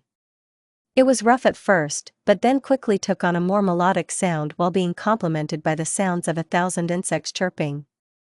Then the lights came. A soft glow from the base of the pond illuminated the whole place. Shizune had said the place glowed, but he wasn't expecting this. Then he saw it. Small toads swimming in the water making some kind of glowing lantern. And he smiled. Jiraiya wasn't half bad after all. The insect began to fly glowing in the darkening sky. And Naruto knew what he had to do. Slowly letting go of Gaara, making doubly sure that she wouldn't fall over, he stepped down onto the water. Gaara-chan. He spoke softly but loudly. Her eyes opened slowly before blinking twice and immediately locked onto his. She wasn't that into her sleep, so she'll forgive him this time. May I have this dance? He held a small hand out towards her. He only had a vague notion of dancing thanks to an impromptu mission with Jiraiya, but that was more than most shinobi would ever have. Gaara looked around in stunned silence. Naruto marveled at the way the light brought out the color of her eyes. She was even more beautiful. Gaara, on the other hand, looked around at the scenery. She had never come across something so beautiful in her life. And the fact that she was experiencing it with him made this the best day of her life. I don't know how. Gaara blushed slightly as she slowly took Naruto's hand. She slid down onto the water from the log. Her sand stopped the water from touching her feet and she found herself floating an inch above the water, staring right into Naruto's eyes. Naruto chuckled. That's okay, follow my lead. Naruto said with a smile. It was just like the lady he had to dance with during that mission. Jiraiya watched with a smile as he saw Naruto lead Gaara through the dance that he had taught the boy. It was a simple enough 4-step dance. He had a feeling that if he wrote this down and put it in one of his books that it would be a fan favorite scene. But he couldn't do that to Minato and Kushina, and he wasn't going to do that to Naruto and Gaara. They remind me of them, you know? Jiraiya said as he felt Tsunade appear beside him. She sighed. There must be something in Namake's blood that makes them fall in love with red-haired foreign ninja that have a demon in them. Tsunade said with a twitching eyebrow. She then smiled at the duo. The Toger touch? And the lights. Jiraiya said softly, dance too, had a feeling that Brat would end up benefiting from knowing how to dance. He hadn't turned to face Tsunade yet. He was lost in the past as he watched Naruto twirl Gaara oh so gently over the water. You know, if your dates were as nice as this, I might have actually gone out with you once. Tsunade said with a small smile. Watching those two was like taking a trip back in time. Jiraiya shifted his gaze and looked into Tsunade's eyes at that statement. Who's to say for you they wouldn't be, Tsunade-heim? She wanted to punch that smile off his face. Naruto. Gaara said, after dancing for an unknown amount of time. The moon was full above their heads and the water beneath their feet glowed a soft hue. It sounded like their toad band was beginning to get tired as well. What is it, Gaara-chan? Naruto asked, stopping their dancing movements. They had been doing the same 4 steps over and over again. But neither one of them cared about that. I'm tired. Naruto smiled at that. He was feeling tired too, and he hoped that being tired would mean they would be sleeping in the same bed again. Can I stay with you? Gaara's voice was a distant thing as she was already beginning to feel the lulls of sleep once again. She let out a soft squeak as Naruto quite literally swept her off her feet. Of course, Gaara-chan. Naruto shouted excitedly as he sped off back towards Konoha. He had never been so excited to go to bed before. Gaara resisted the urge to call him an idiot. Gripping his shirt tightly, she began to drift to sleep. It came so easy to her now. The thought of accidentally falling asleep once she was away from Naruto terrified her. But she would be strong. At least until the next time she ran into Naruto. Naruto had briefly considered taking Gaara back to the hospital. But that place was creepy. He had vaguely considered finding out where Gaara stayed. But Temari and Kankuro both scared the piss out of him. So that only left his apartment. His messy, unsanitary, boy-smelling apartment. Never before had Naruto wished that he kept his apartment clean. When he arrived at his home, he saw a note on the door as he slowly maneuvered Gaara around so he could grab the noted. In the girliest handwriting he knew, it simply read, "You owe me. SH." Opening the door, Naruto came in to see his apartment nearly spotless. He made a mental note to thank Sakura later. He quickly navigated his way to his room, Gaara's petite frame still in his arms. He opened his door to his bedroom. His sheets were clean, all the garbage on the floor was gone, there was no random boxers. It was simply clean. And still his, judging by the giant ramen poster near the bed. He really needed to thank Sakura later. Gently setting Gaara down on his bed, he began his nightly ritual. It mostly involved brushing his teeth and changing into his sleepwear. He wondered if Gaara would be okay by herself for just a few minutes. When he returned, he saw Gaara's gourd sitting off in the corner. He vaguely wondered where that was the whole day. He saw Gaara sitting up in his bed, her cold green eyes wide with fright. "Where were you?" Gaara asked, the fear in her voice palpable. She was very good at knowing fear. She could taste it and smell it on others. She could taste her own fear. It made her stomach twist. "Brushing my teeth," Naruto said, sitting on the bed next to her. She slowly reached out to touch his arm, as though appearing to make sure that he was real. "It's dangerous to leave me while I'm sleeping," Gaara said flatly, getting an apologetic smile out of Naruto. She was so relieved that he wasn't some figment. That this whole thing wasn't some vile constructive shikaku to get her to drop the guard she had so carefully been building up. She stood up suddenly, grabbing one of Naruto's shirts, and walked to his bathroom. "Remember that in the morning." Naruto chuckled and began to make himself comfortable in his bed. While his bed wasn't the biggest, it could fit two. But he had a feeling he was going to be used as a teddy bear tonight. He was becoming surprisingly okay with it. Not that he was a teddy bear. His manly pride would not permit such a title. Gaara walked in a few minutes later. Naruto would never have thought that seeing a girl wearing one of his shirts would make him so happy. It was an odd sight. While he wasn't the biggest boy, Gaara wasn't the biggest girl either, so she was comfortably floating in one of his t-shirts. She sat down next to him. He could smell the mint mouthwash on her breath. Gaara was nervous. Before, Naruto had been asleep and completely unaware that she was sleeping next to him. Now she had literally asked him. She had his permission to sleep next to him. So why was she so nervous? Would he put her arms around her again? She hoped so.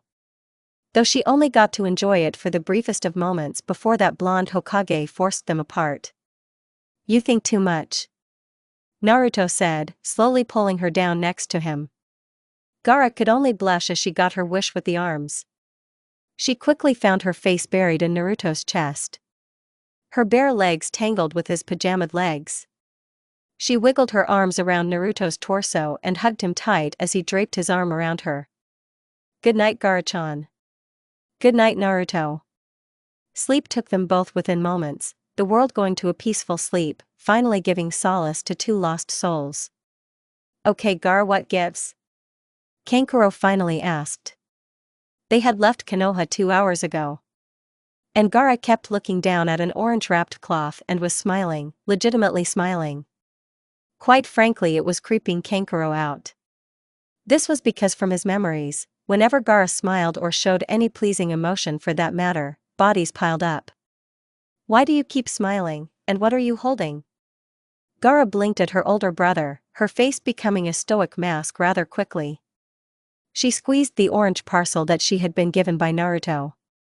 Well, technically she stole it from him, but she doubted that Naruto would care. So she considered it a gift from him. A precious gift from Naruto, she should get him something. But what would be a good gift for Naruto?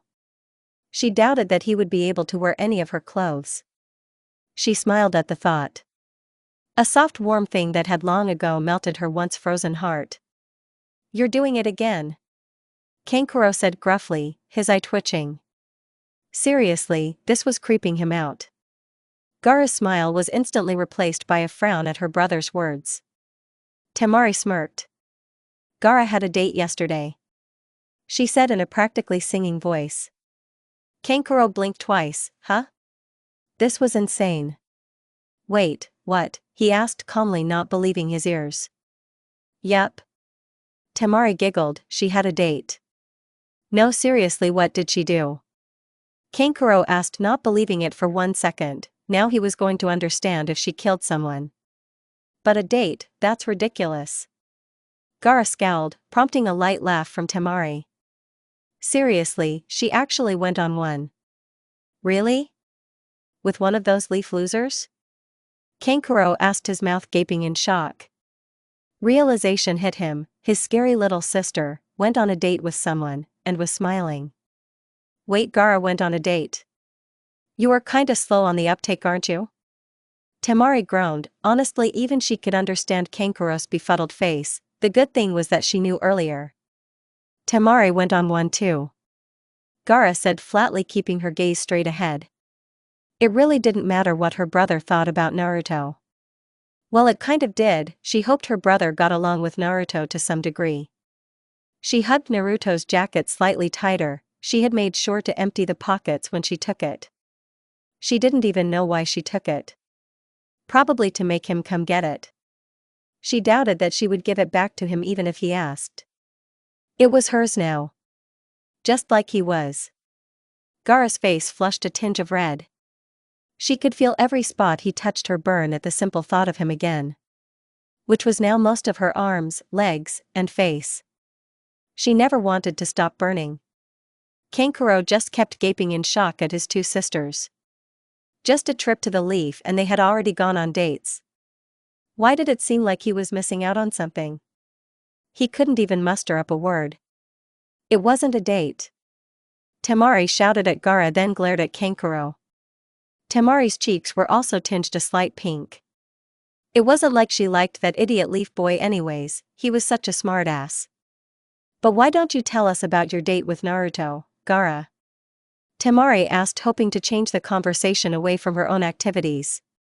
She didn't want Kankuro to know that she had spent hours yesterday watching the clouds pass with that idiot. He took me to eat ramen. Gaara said slowly. The beef ramen she had was good. But her favorite part of it was the naritomakis. For several reasons, only one of which pertained to the name. Uha. Kankuro could make out. Gaara continued, and then we walked around the village for a little bit and talked. Ho, what did you two talk about? Temari asked. Gaara didn't face her sister, but she could feel Temari's eyebrows move up and down in a suggestive manner. Gaara paused for a moment. What did they talk about? She honestly couldn't remember. She remembered being with Naruto in the village. She remembered the glares of the villagers. She remembered the feel of his hand in the village. And her asking to go somewhere more private. You don't remember, do you? Temari asked, sounding disappointed. He held my hand and smiled a lot. Gaara said proudly, to which Temari sighed. She really wanted details. To Gaara though, that was the important part of their city walk. The hands, the touching, and the smiles. Gaara glanced down at right hand. It burned, and she gave it a gentle squeeze, smiling at the effect. Just what had Naruto done to her? She could see his eating grin staring at her knowingly from afar. And after that? Temari asked, giddily cutting her from her thoughts. Temari knew Gaara didn't come to their room last night. That meant that her little sister more than likely slept in Naruto's bed again. The villagers glared at me.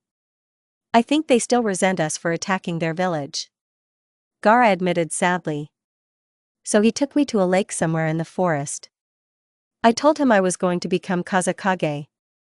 He told me he was going to become Hokage. So you're going to accept their offer? Temari asked as an afterthought, implying the offer that the Sand Elders had given Gaara a week prior. Gaara nodded her head exactly once. Shame that he's set on becoming Hokage then. I doubt you'll be able to spend more time with him then. Temari sighed. The one guy that could let Gaara sleep was of course going to be out of her reach. He told me not to worry about that. So I won't. Gaara's smile was genuine enough to affect Temari. Temari looked stunned at the confident look on her face. It was really a good thing that Naruto came into her life, she knew it at that moment. What they couldn't do for her throughout Insuna, Naruto had done in days. Kankuro had regained most of his bearings and spat out, a scowl on his face. Pfft. That loser has about as much chance of becoming Hokage as I have of becoming Kazekage. Temari glared at her little brother, but stopped when she heard Gaara's soft chuckle. As long as his chances aren't 0, it's as good as 100%. Gaara quoted Naruto, a fond smile on her face. Besides, he gave me a promise of a lifetime. She clutched Naruto's jacket once more. I'm going to believe in him. Temari smiled fondly. Now she wanted to meet Naruto properly to thank him. He really changed their lives, and definitely, Suna's. Who knows what might have happened to the village under a bloodthirsty Gaara. But now, she didn't need to worry about it. Still, Kankuro sighed. For a loser like him to become Hokage, the village would have to be pretty desperate. Kankuro, that loser beat me in a fight, and I'm about to become Kazekage. Gaara said flatly. Temari laughed out. Kankuro's eyes widened slightly, and was silent for a while after that. Gaara smiled at his silence. She had given him something to think about. XXXX. Tsunade sighed. It had been 6 months since Naruto and Jiraiya had left the village for their training. She already missed the idiots. Fortunately, Sakura was proving entertaining enough. She had pushed the girl harder than she did Shizune, and by a far margin. Perhaps she pushed the girl unfairly hard, but Sakura had not only stuck with it, she was excelling at it. But that wasn't why she was sighing. She was sighing because right now, she wasn't a teacher, she wasn't a doctor, she was the Hokage at the moment. The Sand wanted something, and they had sent an emissary, probably to do with their announcement as of who the next Kazekage was. As well as the remainder of the details about their alliance. Tsunade-sama. Shizune called out from the door. The emissary from Sand is here. Let them in, Shizune. Tsunade called out. She was desperate for that sake bottle, she wanted it so bad. She rained down curses on Shizune for hiding her stash. I mean, who does that? Shizune quickly walked in with Temari and Shikamaru walking close behind. Tsunade had made Shikamaru the Sand emissary's official escort. Largely because he had the most experience in dealing with them and was smart enough not to mess anything up. She shivered. Had she given Naruto a job of that sort, that was calamity waiting to happen. Hokage-sama. Temari said with a low bow. I am Temari of the desert here, and I'm here on behalf of Suna to inform you that my sister Gaara has been selected as the 5th Kazekage. Temari pulled out 3 scrolls. I am also to deliver these 3 scrolls to you. Well, let's have them. Tsunade said, foregoing formality. Temari was easy to deal with, reminded her of herself at times, and not because of the blonde hair. Temari quickly handed the scrolls to Tsunade. The green scroll are details of the alliance between our 2 villages, as well as a, proposal of sorts. Temari said with a light blush. Tsunade raised an eyebrow at that. Okay, now she wanted to know. The red scroll is an invitation to Gaara's coronation as Kazekage, while the blue one is a personal request from the future Godame Kazekage. Alright then. Tsunade said, breaking the seal on the alliance scroll first. Is there anything else, Temari? The blonde sand girl jumped at the casual tone. Yes, I have another scroll to deliver to Naruto Uzumaki, and I'm also supposed to wait for your responses to the invitation and request. Temari said firmly. Her back straight. Tsunade made her nervous. She was talking to a woman that could level a mountain with a single punch.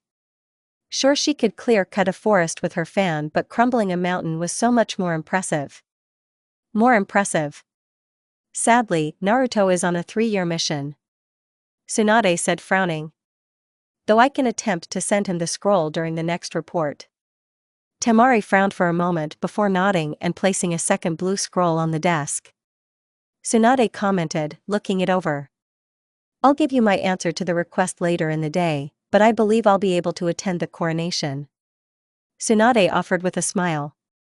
Now have Shikamaru escort you to someplace nice. Troublesome.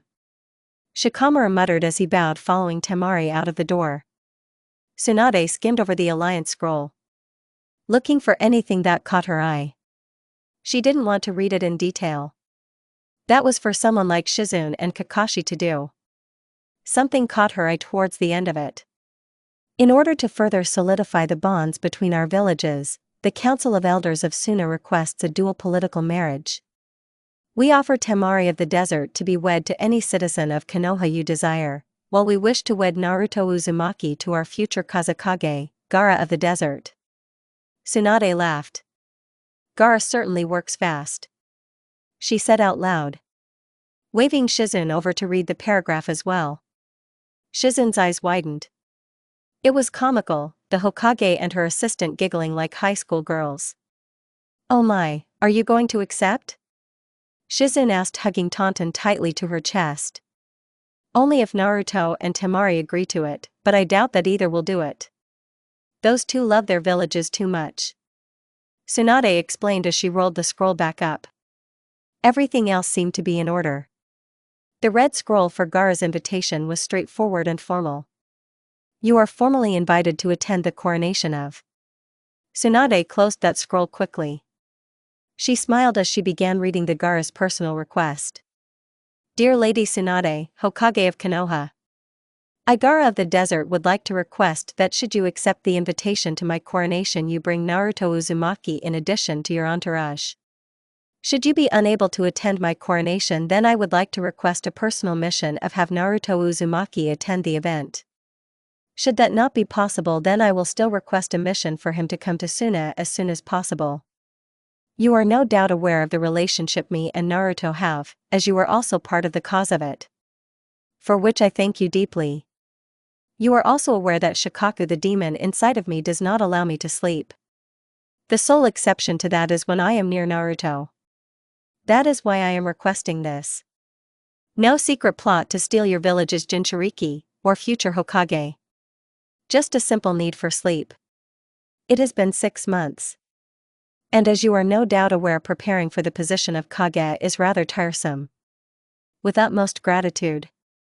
Gaara of the Desert Godame Kazakage. Tsunade smiled reading it. Well, it's going to be a long 2.5 years for Gaara. Tsunade let out a laugh as she closed the scroll. She eyed the third scroll with a deep hunger, a message to Naruto. Huh? Shizen gasped as Tsunade grabbed the scroll and began opening it.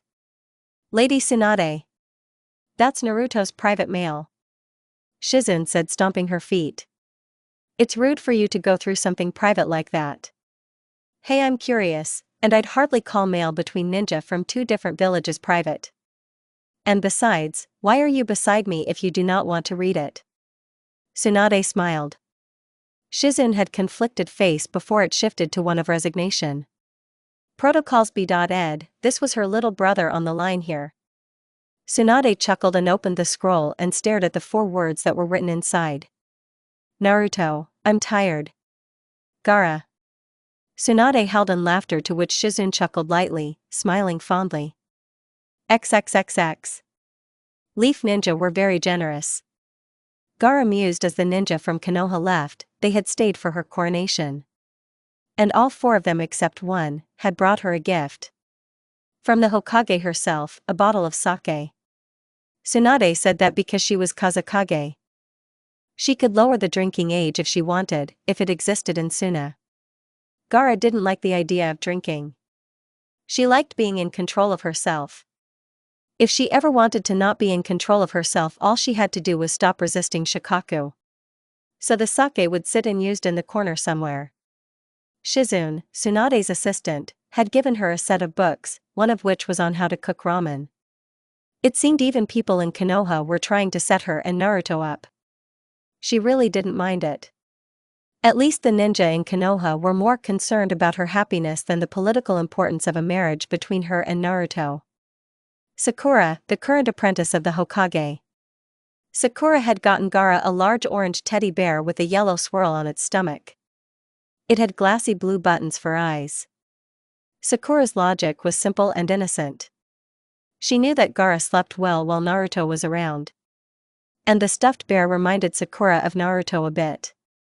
What on earth was she going to do with a stuffed bear nearly the same size she was? Kakashi, Tsunade's designated bodyguard, was the exception. Kakashi hadn't gotten Gaara anything. Which was fine, because she didn't expect anything in the first place. He was the only Konoha ninja that wasn't a gift-giving freak. So why was there a box sitting on her bed when she entered her room? Who put it there? Going through it, she noted a note on the box. I understand that you and one of cute little Genin are attempting a relationship of sorts. I support this fully. As does Naruto's other sensei Jiraiya. He asked me to find some way to give these to you. He believed they may be helpful to you and Naruto, and I must say I am quite jealous. Kakashi Hatake, Jonin of Konoha. P.S. Do not let Tsunade find out who gave this to you. Our lives are in your hands. If Gaara had eyebrows, they would be raised at the odd note. She would have preferred if he hadn't given her a gift. Opening the box, Gaara saw another set of books. She did have more time than most people to read. Aika. Aika? Gaara pondered innocently, grabbing an orange book from the box. She flipped to the first page. XXXX. Gaara flopped down onto her bed, face panting into the largely unused and still soft mattress. A layer of dust, from lack of use, flew up from the covers as she made impact. It had been 2 months since she had laid down on the thing. 2 years, 5 months, 26 days, 14 hours, 15 minutes and 7 seconds. Gaara sputtered out the time since she had last seen Naruto. She knew he was away on a 3-year mission, and she was making sure that the Hokage knew that she required Naruto to arrive at Sune at the soonest possible moment. It wasn't exactly true that Gaara couldn't sleep without Naruto. She could just get a good night's sleep with him. She could sleep next to him as long as she wanted without fear of Shikaku breaking free. Before, she could maybe get 15 minutes every few months. But now she had a secret weapon that allowed her to sleep 4 hours every 2 months. It was a mere pittance of how much she was going to sleep when she got her hands on Naruto once again. Though there were other things she wanted to do with him as well. Something involved the bed but not sleeping in it. She blushed. Gaara had decided about a year ago that the next time she saw her blonde ninja that she was going to kiss him. No, that was wrong. They were going to share a kiss. The places he touched her still burned with a comfortable heat at the thought of him. It made her spine tingle in her lower back. She wanted her whole body to burn. Naru-chan. Gaara called out to her secret sleep weapon, turning her head towards the chair where she kept it. She sat up and gasped. Naru-chan, the large stuffed bear Sakura had given her, was sitting in its chair. Naked, she had dressed it up in Naruto's jacket and shirt after her coronation when Tsunade had told her about Naruto's training trip. It was an act of desperation. But it did the job oddly enough. But now Naru-chan wasn't Naru-chan without the jacket and shirt. Someone was going to be killed today. Frantically, Gaara got out of bed and began frantically searching her room. She pulled clothes out of her dresser, scattering them on the ground with reckless abandon. No, no, no, no. Gaara began shouting frantically. She quickly darted out of her room, colliding with Temari. Gaara? What's wrong? Temari asked, concerned for her normally stoic sister. Naru-chan is naked. Gaara said, completely serious. Only Temari and Kankuro knew about Gaara's secret weapon. And she aimed to keep it that way. Temari's eyes widened. Oh, that's what that was. Temari said, looking away from Gaara. Was what, Temari? Gaara asked. The sand began to fly around her. Someone really was going to die today. I saw Kankuro with something orange early today, he said he was. Temari didn't get the chance to finish, as Gaara had practically flown out the door in a swirl of sand. Good luck, little bro, I think you're going to need it. Kankuro smiled to himself as he eyed his project for his little sister. He had just finished it and it was perfect. Now he just had to give it to her tomorrow. His door was blown off its hinges, destroying one of his prototypes. Unless his sister wanted her gift now, that is. Where is it? Kankuro? Gaara said with pure malice in her eyes. She was still very good at scaring people when she needed to. And even Kankuro, who knew that his sister would never kill him, still feared for his life. Especially right now. He could see the white of her iris all the way around her pupil. Kankuro gulped. A happy birthday. Kankuro said, presenting his present to Gaara. Gaara blinked as she stared at what was before her. Her brother had made a human-sized puppet. A few good inches taller than her. Not exactly impressive considering she was shorter than most. But it had blonde hair with soulless blue eyes. And painted on whisker marks on her cheeks. It was wearing Naruto's clothes. Her eye twitched. Presenting, Naruto 2.0. Kankuro said proudly. Complete with automatic hugging action. He pressed a wooden panel located somewhere on the contraption. And it sprang to life, its arms and legs forming to rather large circles that could be mistaken for a hug of death. So what do you think? The furious sound around her died down as she walked towards the puppet, a deep frown on her face. Gaara wordlessly removed the jacket and shirt from the puppet before turning around sharply. Burn it! Gaara commanded as she exited the room. But I worked so hard on it. Kankuro pouted. Gaara turned one last time looking at him.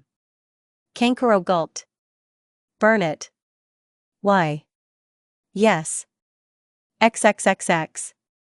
3 years, 2 days, 18 hours, 4 minutes, and 20 seconds. That's how long it had been since Gaara had last seen Naruto Uzumaki. Staring up into the cold night sky of Suna, she wondered how much he had changed. He was probably much taller than her. Probably stronger too. He probably grew up as well, she certainly had.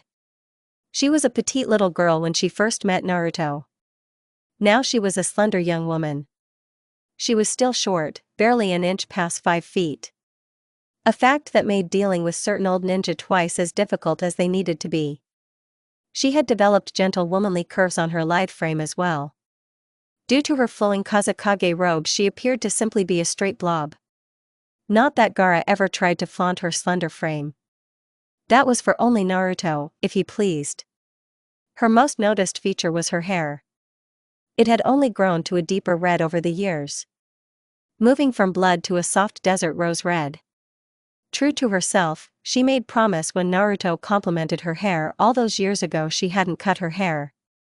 It was a mistake she lived with daily. The dry desert hair made hair frizz out of control. There was a reason why most Suna women kept their hair short. But due to her lack of sleep, Gaara had plenty of time to maintain her hair. A ritual that she had begun to enjoy. It was odd, caring about something so feminine. But Naruto had liked her hair, so she was going to make sure that he still liked her hair when he got back. Right now, her hair was done in a long braid that reached the small of her back. However, she commonly wore it over the front of her shoulder. The extra distance made the braid end just below her bosom. She liked to play with it. Her lack of sleep also gave her plenty of time to read the book she had gotten from Kakashi. She knew how to make ramen well now, at least according to Matsuri. She was Gaara's one-time student and one of her few friends. Matsuri was also the only other person to know about Gaara's other literature. A hobby they both shared. It was truly divine. Any day now, Naruto, Gaara said, twirling her braid.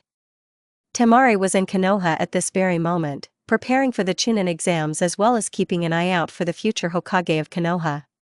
She was under express orders to inform the blonde just how desperate Gaara was to see him. Gaara vaguely wondered if that wouldn't be evident by the 23 scrolls likely sitting in Naruto's mailbox. All from her. One of which threatened his immediate death if the first thing he did when he returned was not to come see her. She froze.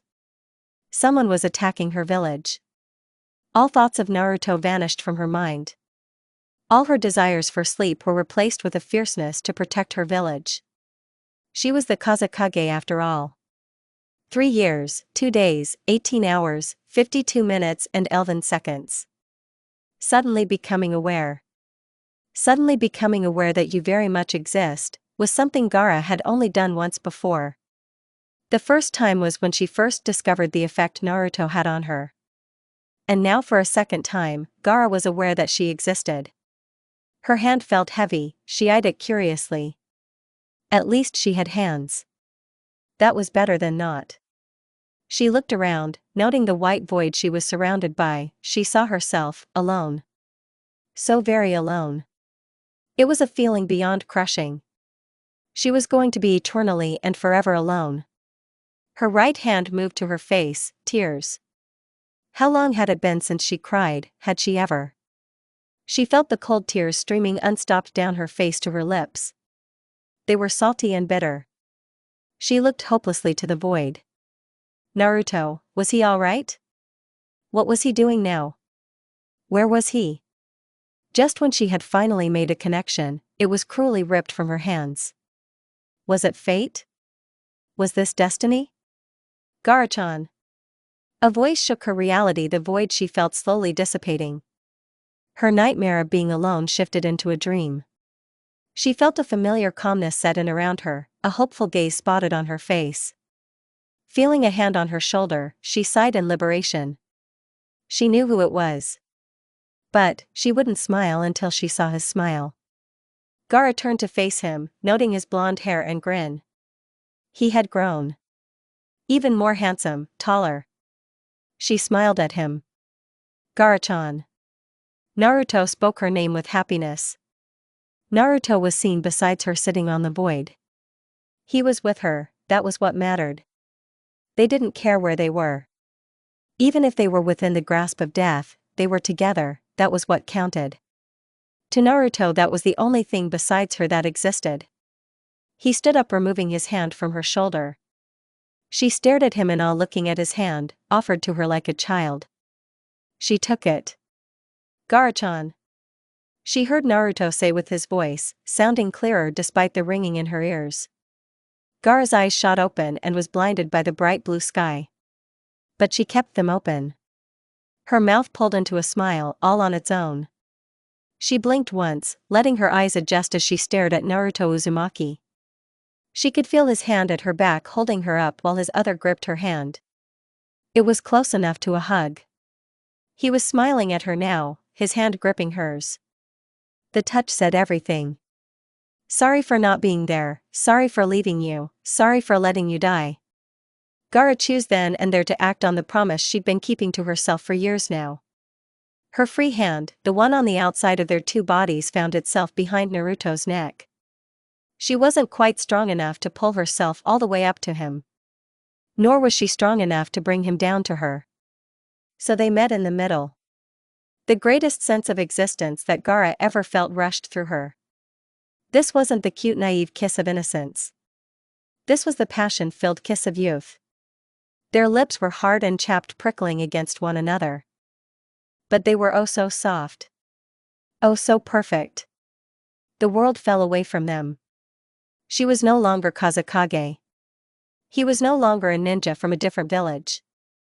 There was no Akatsuki and they weren't ninja. She was Gaara, he was Naruto, and they were together. Closed out to the world. The kiss was a promise. A promise of more, a promise of so much more than any words could hope to describe. To Gaara, it was a reminder that what she felt for Naruto wasn't just her clinging to the first person to make her feel, it was real. To Naruto, it was a confirmation that after all this was over, after Akatsuki was dealt with, after Sasuke was back in Konoha, that he could have real happiness. Their hopes and dreams were poured into that kiss. Slowly Gaara pulled away, rather contented with her first kiss. She rather liked the completely stupefied look on his face. His half-lidded eyes blinked once, twice to regain his composure. Before that stupid grin broke onto his face.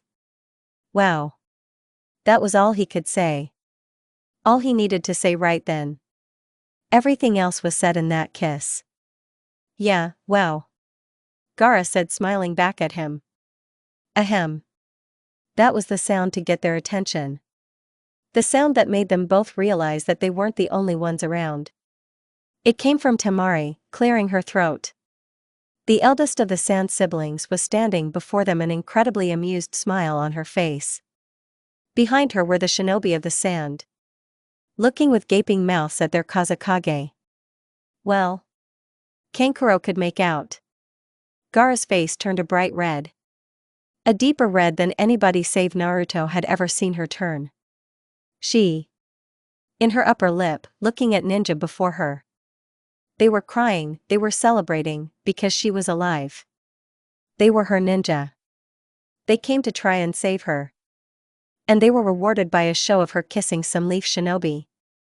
They all came to try and help you, Gaara. Temari said, taking the final few steps towards Gaara and Naruto. Temari extended a hand towards her prone sister. A look of pride and relief on her face. Gaara took the hand, allowing Temari to pull her up and out of Naruto's grip. She stood for a second. Naruto didn't let her fall. Her legs were steady and she found herself using his shoulder to stand upright. Who knew coming back to life would be so tiring? Thank you, Naruto. Gaara allowed herself to lean on him just a bit more than she needed to. A small innocent enough gesture. The realization that the honored grandmother Chiyo's life was given so that Gaara could live did sadden her. But when Sakura told her what Chiyo's last words were, Gaara couldn't help but smile. She would make sure the dream came true. Chiyo's words filtered through. This is for the world of peace that you and Gaara can make with love, instead of the world of hatred my generation left you with. One look at Naruto, the boy-turned-man that had dragged her out of the darkness and into light. And Gaara knew that if anybody could do it, it would be Naruto. He had the undeniable presence that would make the impossible possible. He was really taller now. It only bothered Gaara slightly, as it would be much more difficult to kiss while they were both standing. She'd have to climb him ever so slightly. Or drag him down to her level. Neither of which would be too hard. Just slightly annoying. Gaara's pride as Kazekage forced her to walk. She couldn't run at high speeds right now. Her body was simply drained. Considering she was dead just a few hours ago, she would say she was doing fine. She kept wandering to and away from Naruto. He kept making her knees weak when he smiled at her. And she kept feeling the temptation to curl up and fall asleep. No one will think any less of you. Temari's voice shocked Gaara out of her half-asleep stupor. Gaara looked at her smiling sister. There was a bit of mirth in her eyes, but there was also happiness. Behind Temari was Matsuri making obscene gestures with her hands while pointing at Naruto. Gaara had no idea that you could act out an entire scene from Ika Ika with just your hands. Several other ninja were also smiling at her. Yes, there was mirth, yes, they were going to tease her. But in each of their eyes were admiration and companionship. Gaara was vaguely wondering if every ninja in Konoha and Suna was trying to get her and Naruto together. Gaara sighed in defeat and guided herself closer to the blonde ninja. He had saved her twice now. She needed to return that favor in her own Gaara way. He smiled as she drew near to him. It was fortunate that it was so easy for her to make him smile. She tugged on his sleeve. Naruto. Gaara began, her eyes already drooping. I'm tired. She was vaguely aware of the fact that Naruto had swept her off her feet and was holding her bridal style. Her head lolled as she began to fall asleep. She saw Matsuri and Sakura giving her a subtle thumbs up. She heard Rock Lee shout about youth. Rest up, Gaara-chan, we'll get you home soon. Naruto said, smiling down at her. For once, Gaara was quite happy with how small she was. She wouldn't be such a burden to Naruto and he'd be able to carry her for a while. It was relieving. Thank you, and just like that, Gaara was asleep in Naruto's arms once again. It only took him 3 years. Jerk. Anytime, Gaara-chan. Naruto smiled down at the sleeping redhead in his arms. She had become cuter, it seemed. Like some red-headed sand chipmunk. She was different and yet the same. There was less shyness in what she did. Less innocent curiosity. Especially if he thought about that kiss. That kiss was something Naruto wanted to do over and over and over and over and over again. Naruto's mind drifted to the scrolls in his bag. He kept a few of his favorites from Gaara, including the one that threatened his immediate death should he not come visit her. It was rather sweet. In a murderous psycho kind of way. If you hurt her, I'll kick your ass. Kankuro said as he walked within shoulder-bumping distance of Naruto. Naruto had been wondering when Kankuro was going to finally speak his mind. He'd nearly made it scot-free without having to deal with him. He had nothing against Kankuro. He just knew what was coming. It was a rare bit of foresight on Naruto's part, but he was quite good at seeing patterns. Eventually. You're 5th on the list. Naruto replied rather dryly. He shrugged, not like they could kill him. He was Uzumaki freaking Naruto, he thought smugly. 5th? Kankuro asked. He was actually angry at Naruto by any means, he was just doing it because it was kind of a big brother thing to do, right? And if he read the situation right, he'd never be able to intimidate one of his sister's boyfriends if he didn't at least try with Naruto. It was actually rather thankful for Naruto. The boy gave him his little sister. Yeah. First is Gaara-chan. The sleeping redhead shifted in his arms slightly at her name, clutching his shoulder slightly tighter. Next I guess is Temari, then Sakura-chan, then Granny, and then there's you. After you is that Matsuri lady. Said brunette gave Kankuro a thumbs up before returning to conversing with Sakura. How am I fifth? The ordering of the list confused him greatly. Scariest person first. Naruto said, laughing sadly. Why were all the women in his life utterly terrifying ninja? That pink-haired girl is scarier than me, and your grandma? Kankuro was at least kind of grateful he was scarier than Matsuri. Girl had learned from Gaara, sure, but she lacked any sense of intimidation. Naruto stopped midway and turned to Kankuro, who gained a slight shiver at the look from Naruto. She punched the ground, and it wasn't ground anymore. Naruto said, facing Kankuro with a disturbed look on his face. She has monstrous strength now. She got it from Granny. Naruto. Gaara's tired voice echoed from his arms. Shut up. Naruto did as he was told and immediately. On his bottom lip. You are so whipped. Kakuro said, laughing. He got about one good chuckle out before he saw a single glaring green eye of his sister. Kakuro. Gaara said, slightly more awake now. Shut up or I'll kill you. Naruto snorted. Kankuro immediately backed away, wondering why he got the death threat, while watching Gaara wrap her arms around Naruto's neck and shifting into a more comfortable position. Gaara gave Naruto a short kiss on the cheek before snuggling into his shoulder. The answer was simple. Gaara was also whipped. Naruto glared at the slowly rising form of Suna's main gate. It was moving. He thought at first that it was the desert playing a trick on him, a mirage. But then as he grew closer he saw them. Nearly every citizen of Suna was out on their walls coming to greet them. To greet Gaara, their Kazekage. Naruto felt a bit of pride for Gaara then. He jostled her in his arms, waking her from her partial slumber. She immediately glared at him. Wake up, Gaara-chan. He said happily. Your village is here to greet you. Gaara turned her face away from him and he could feel her tense as she saw her village practically run towards them. Gaara struggled to get down for a moment until Naruto moved to lower her to the ground as well. She still didn't trust her own legs. A soft grip remained on Naruto's shoulder to keep her steady. She wasn't afraid that her village knew of her relationship. She was fairly certain they already did, thanks to Temari, Matsuri, and the elders. She watched in amazement as her villagers all crowded around them, excited to see her, their Kazekage, that former murderous demon. If she had never met Naruto, she would still be that demon. Her heart swelled as she looked at them all with smiles on their face. Naruto Uzumaki. Baki began sternly. She had never seen the man smile. But he wasn't frowning, and that was perhaps the closest he would ever offer. Thank you. But I didn't really do anything. Naruto said modestly, completely confused by the sudden gratitude. Gaara just looked at Naruto. He really didn't know what he'd done. No idea how many people he affected. It was all thanks to that mysterious gift he had. That mysterious power that made everybody he meets want to believe in him. That was how Naruto would bring about the world of peace Chiyo had mentioned. And Gaara would be there when she could. XXXX. Gaara's frown deepened, glaring at Naruto. This was a soul-crushing amount of disappointment.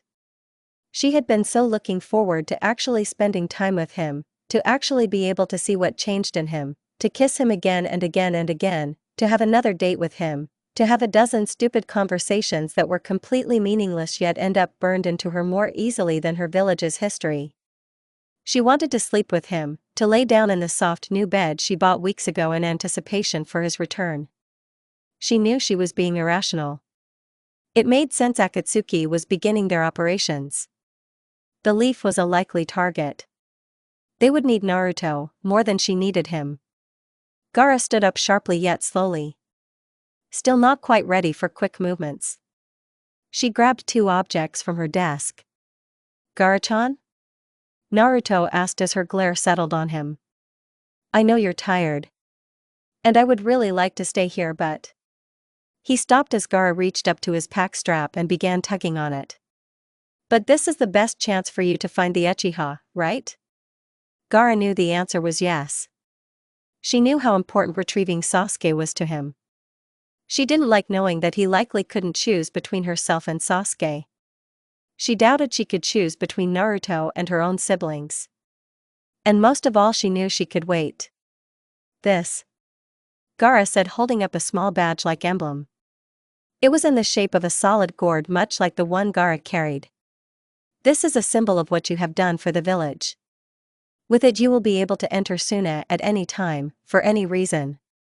She spoke hopefully. The older shinobi in the room had their eyes widen at that. Unlimited access to another ninja village was unheard of. Even when the Whirlpool village was still up, their ninja were still slightly monitored when they came to Konoha. Naruto found himself spun around as Gaara placed the badge in his bag. I'm taking another shirt. Your old one is old. Her tone was one of no nonsense. Naruto could hear the implied and it's too small as well. He vaguely wondered if she still wore his old shirt to bed. That was an image that was forever burned into his mind. He looked forward to seeing Gaara in his shirt once again. Sure thing, Gaara-chan. Naruto said helplessly and a little bit turned on.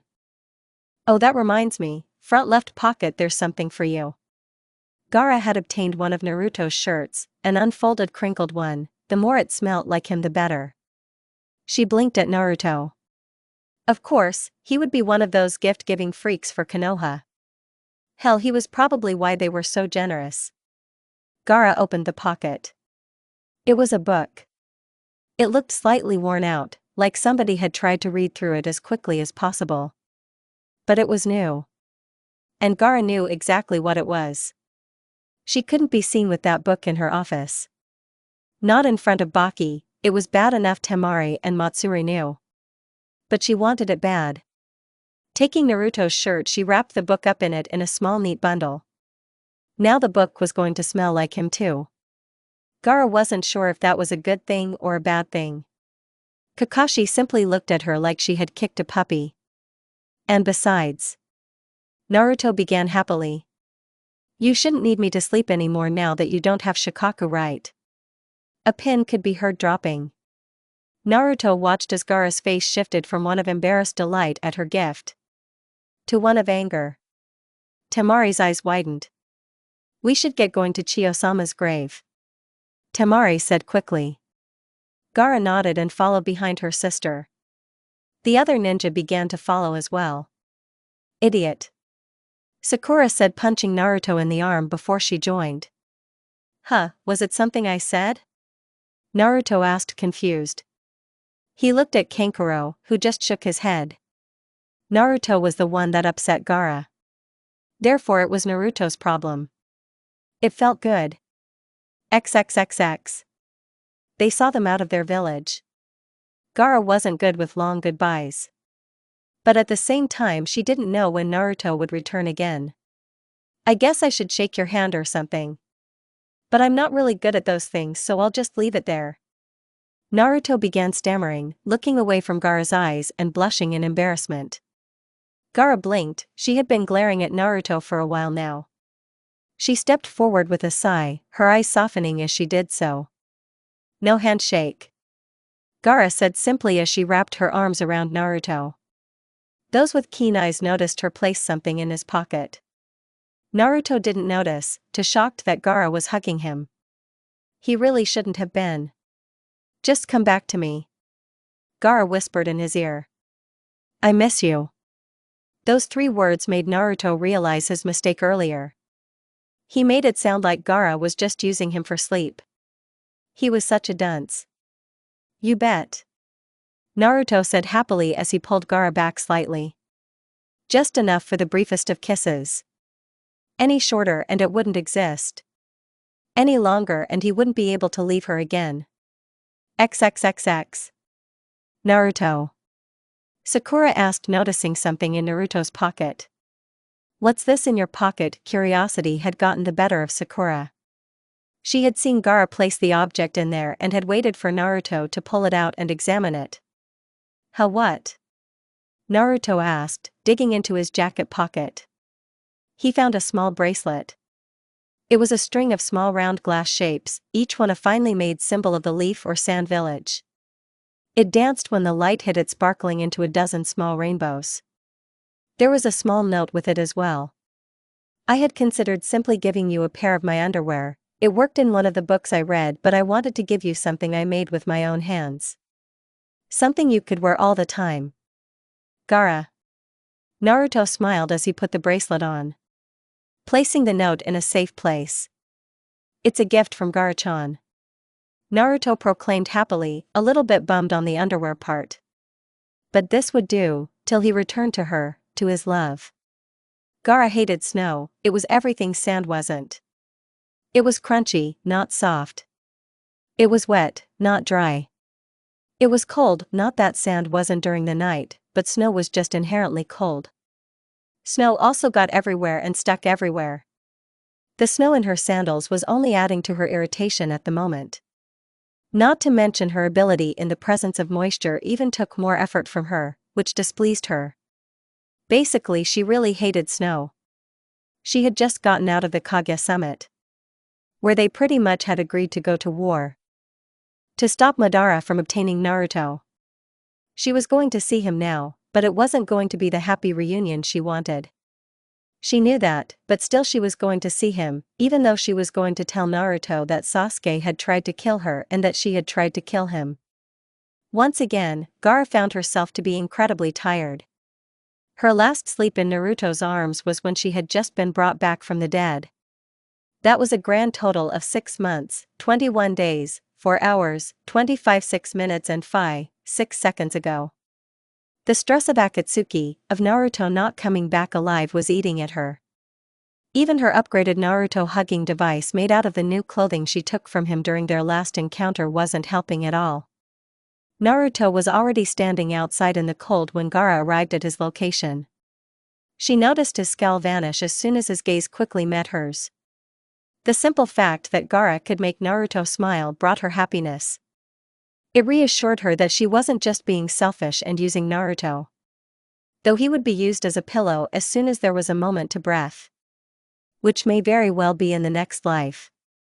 Right now, they had something to discuss. "Gaara-chan," Naruto said happily. His eyes basically showed that he was begging for good news.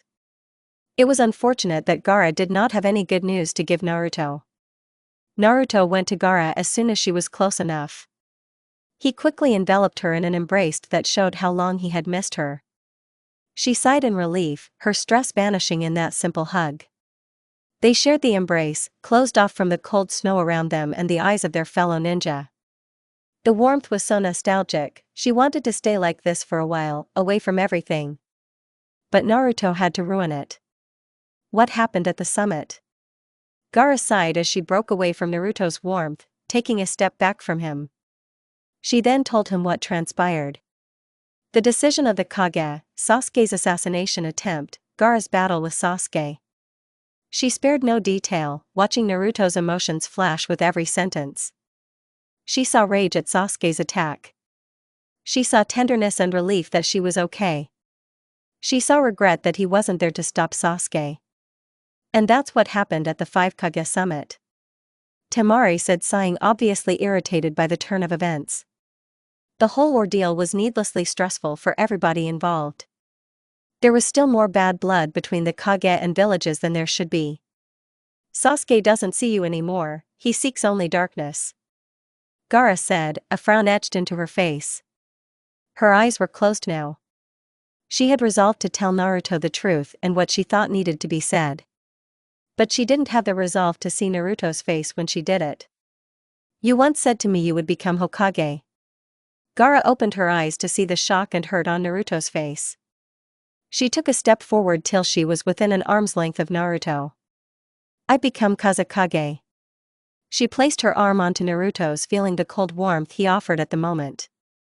She couldn't help but rub his arm longingly. I know that you have resolved to take the mantle of a Kage, so you must do what needs doing, as Sasuke's friend. Their eyes met. A conflict of wills between them. Naruto knew that his decision was right. Naruto again knew that Gaara was right. Gaara knew that she was wrong, but again she knew that he was wrong.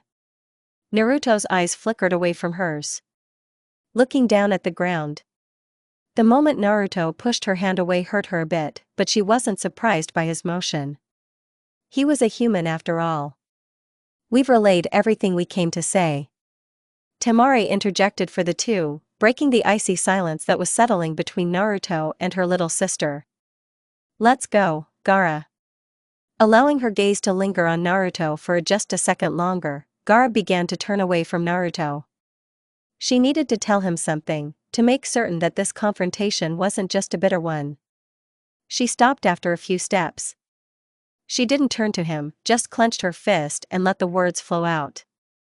I believe that I'm in love with you. Gaara said abruptly. Naruto's eyes widened slowly. He looked at her figure, completely shocked. She still didn't turn back, staring straight ahead. She could blame the tears brimming within her eyes on the snow. Before, love was just some cruel joke tattooed on my forehead.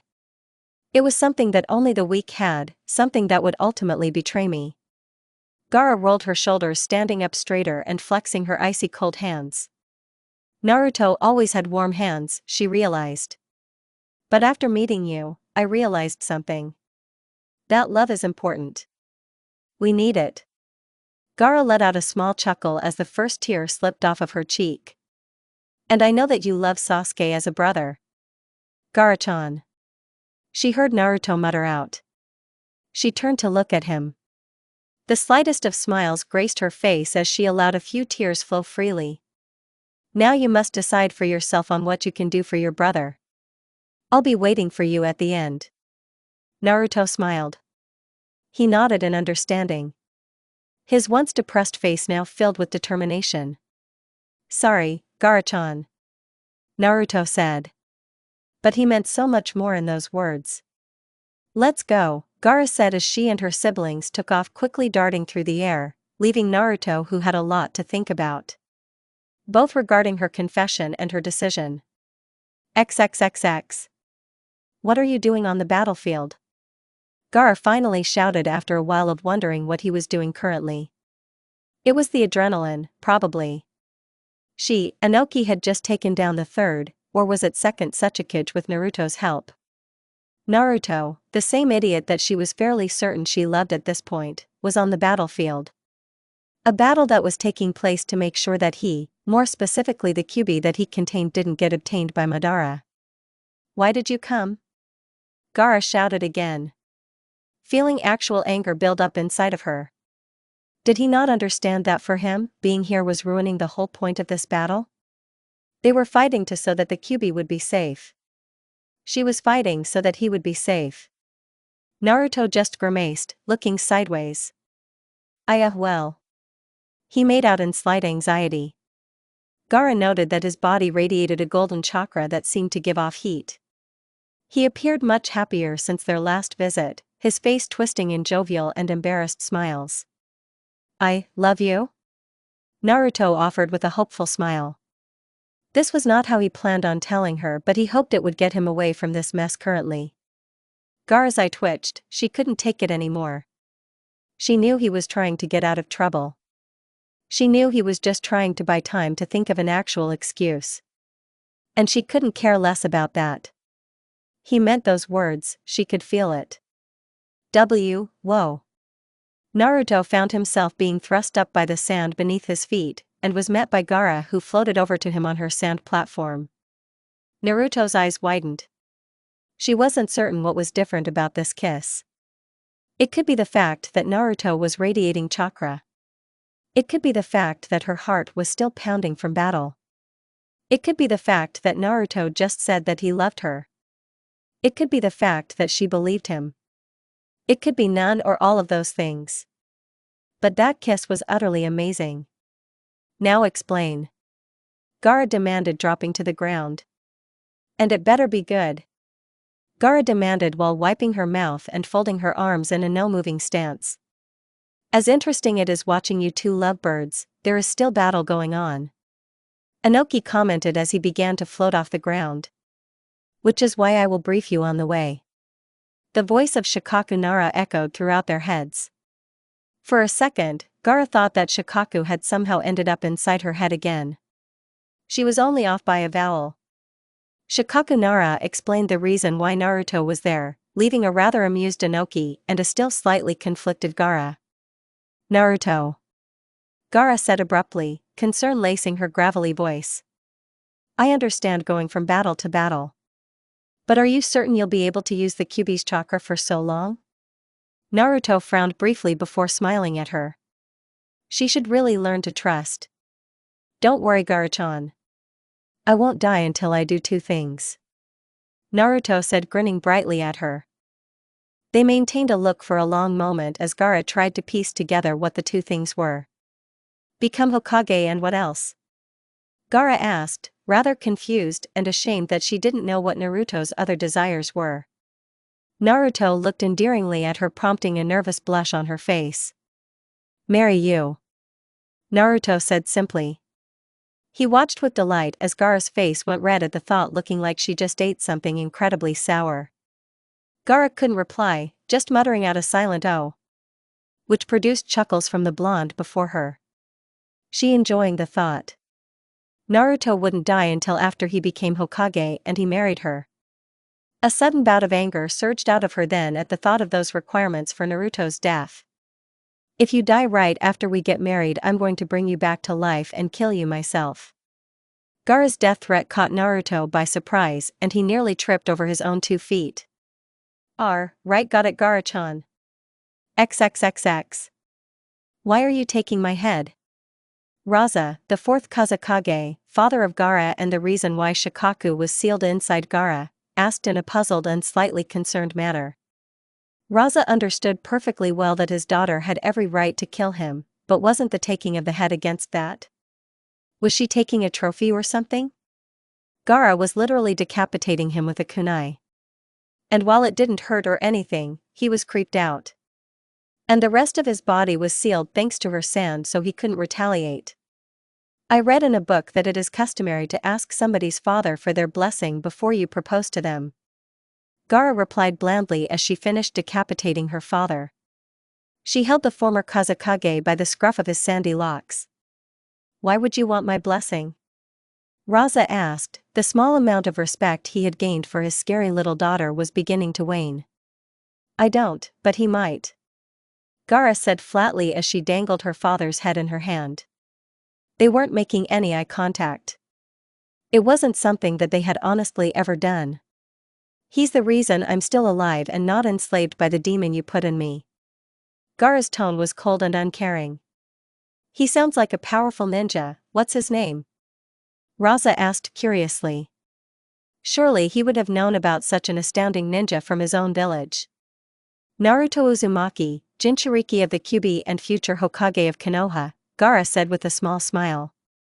Raza's face twisted into a frown. A foreign shinobi? And from Konoha of all places?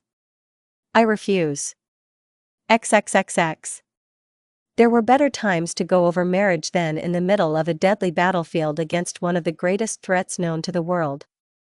But then again, Gaara's pessimistic side was telling her that this would her last and only chance to get things such as this settled. Besides, it felt like this was the right moment.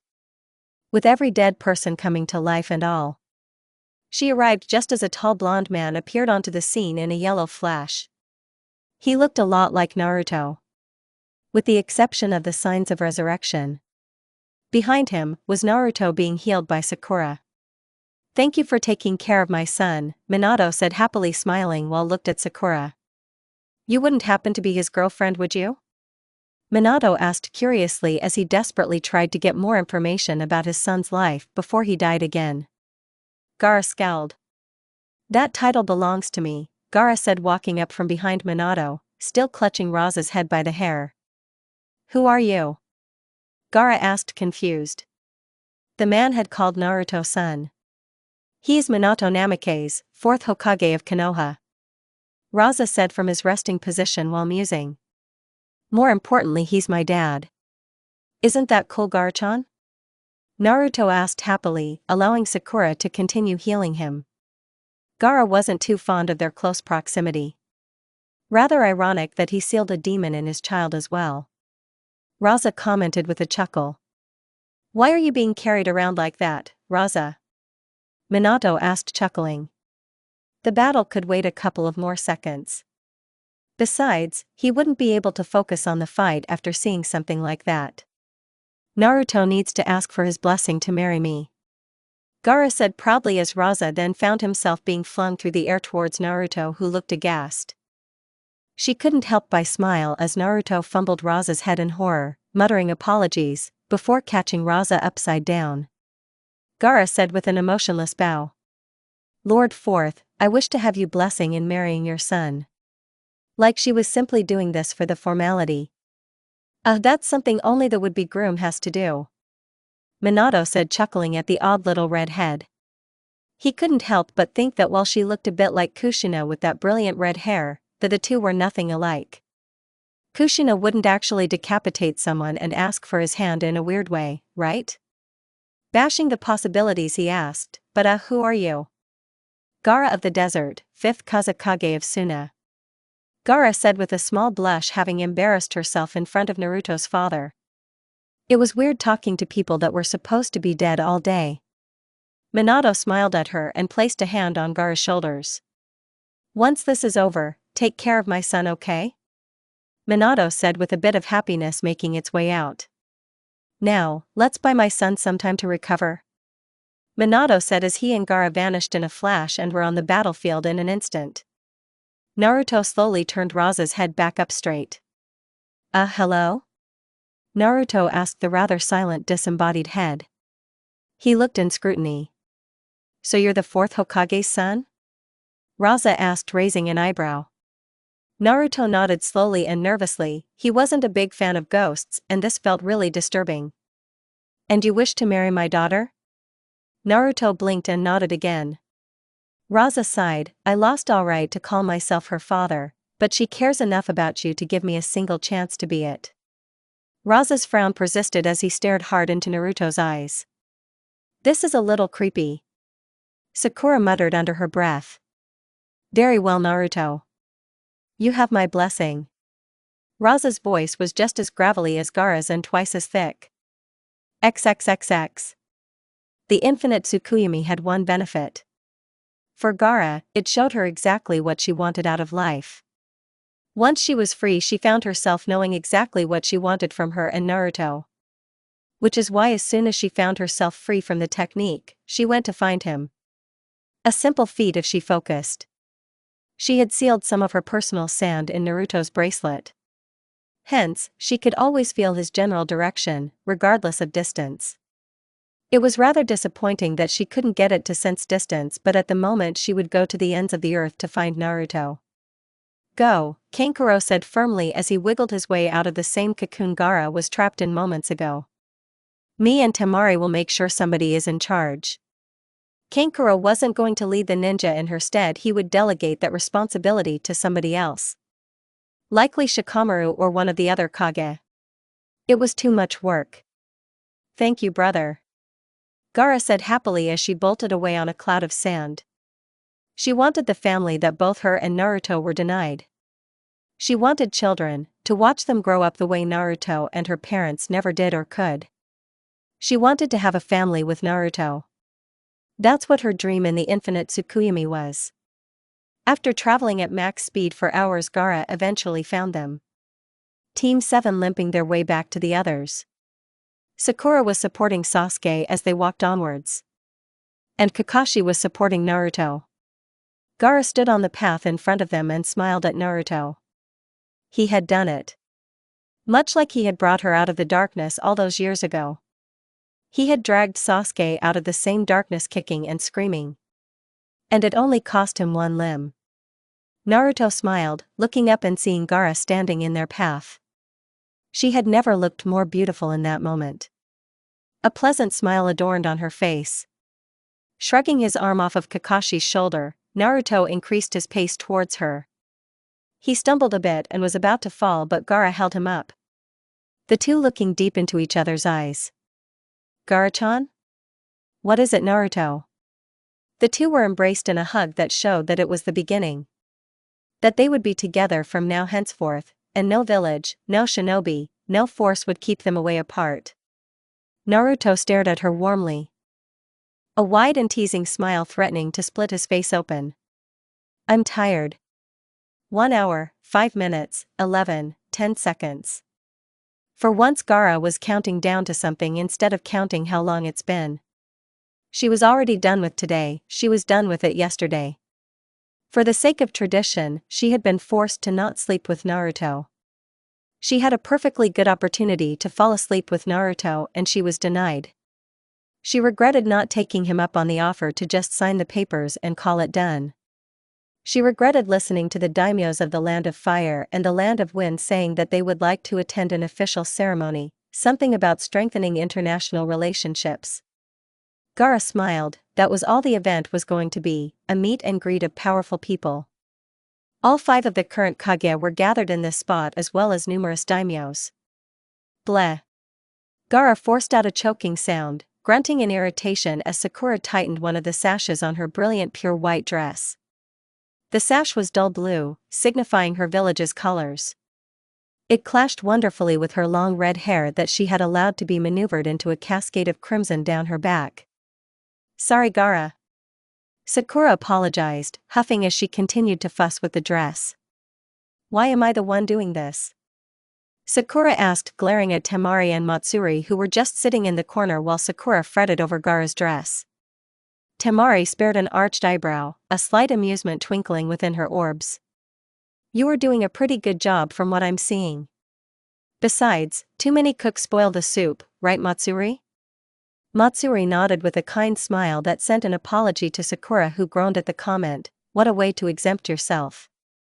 She wasn't paying attention and unconsciously tightened the sash again to Gaara's discomfort and annoyance.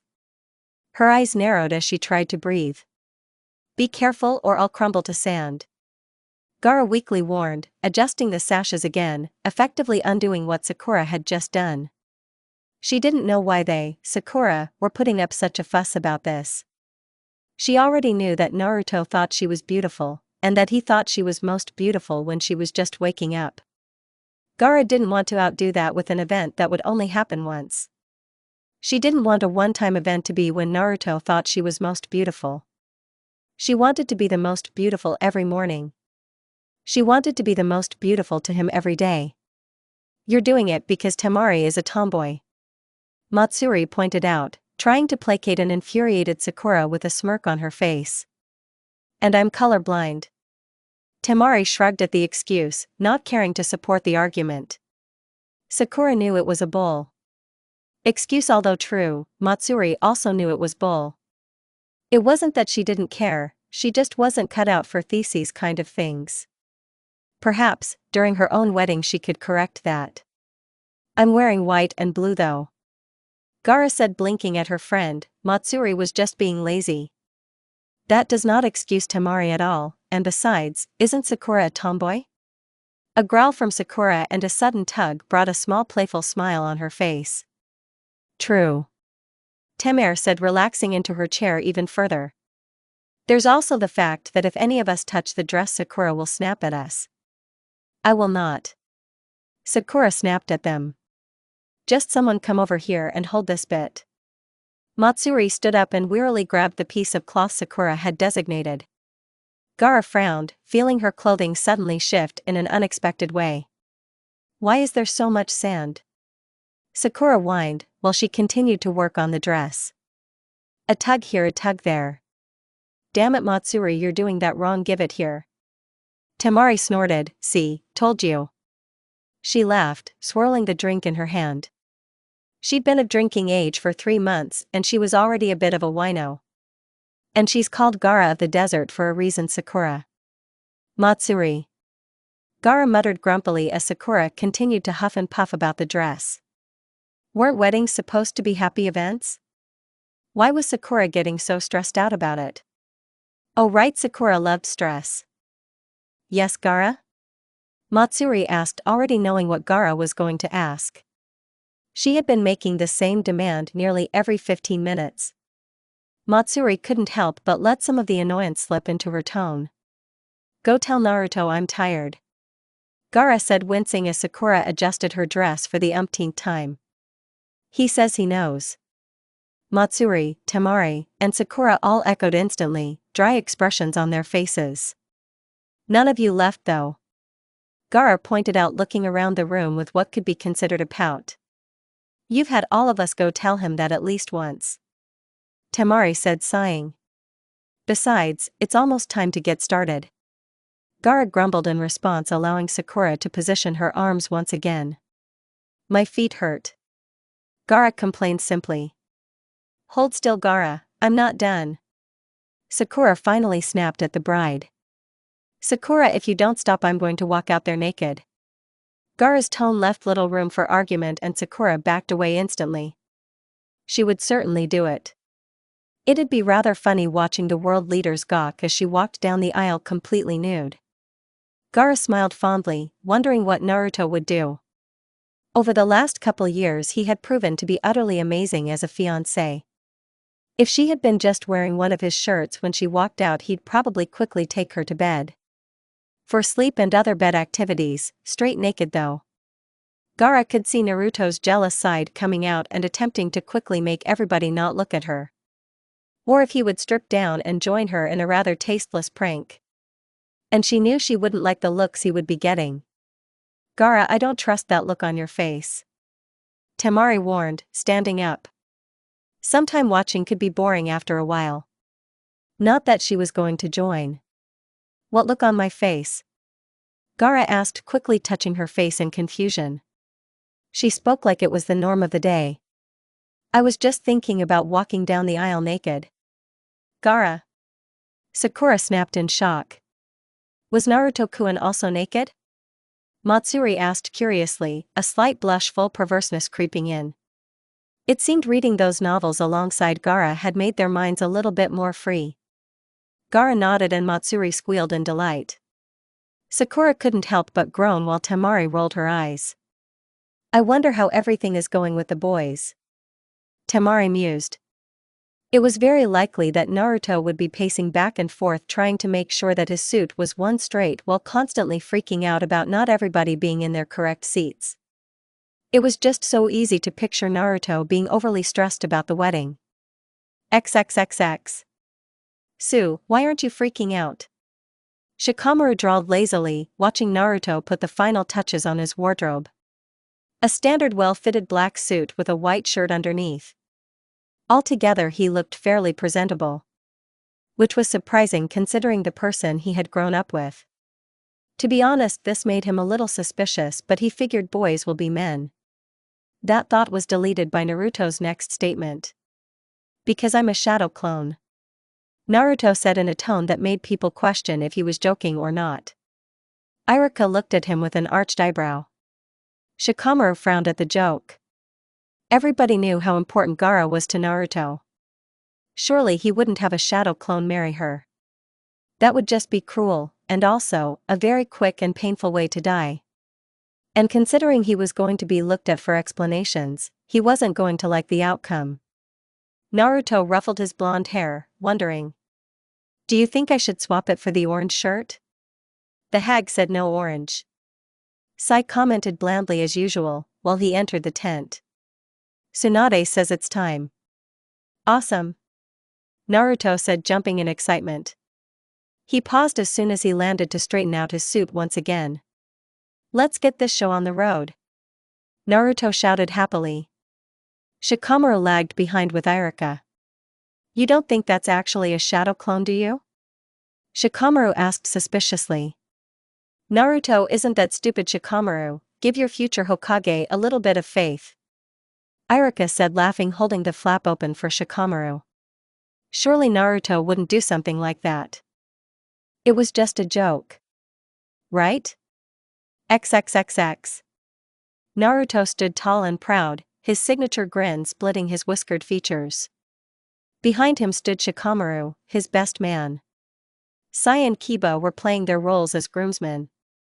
He was a little saddened by Sasuke's decision to ignore the event, but it was likely Sasuke didn't even know it was happening given his current journey of self-discovery. It was still a jerk move though.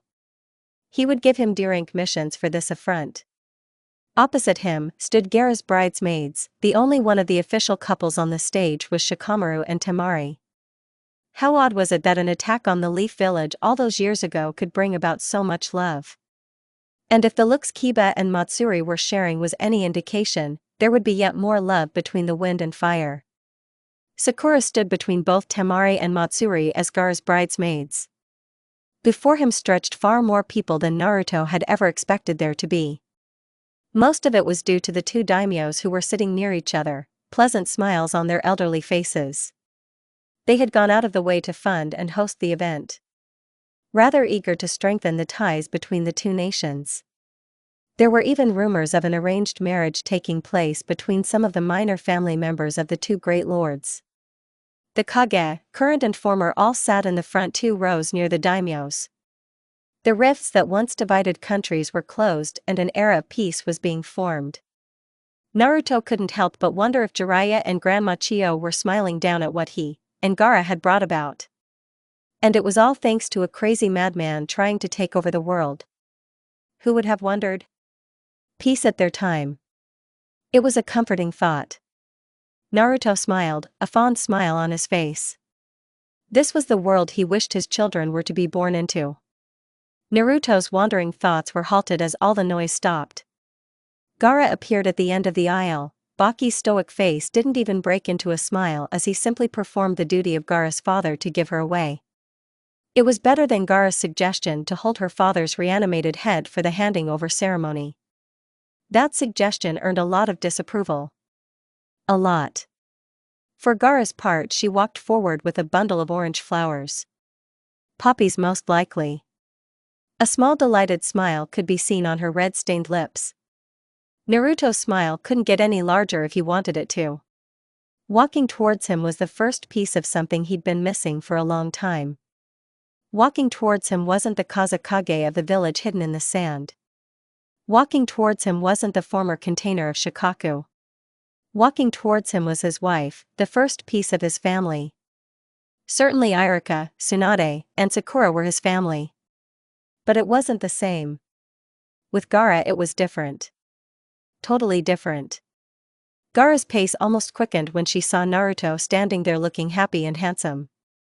She knew she had rushed him with the proposals during the 4th Shinobi War, but Naruto had grabbed her hand and helped her spring along the way, gleefully sprinting with their unusual relationship that was based around sleeping, which was exactly what she was going to do with her tall blonde whiskered teddy bear as soon as they were done with this. It was then halfway to the altar that realization set on both of them.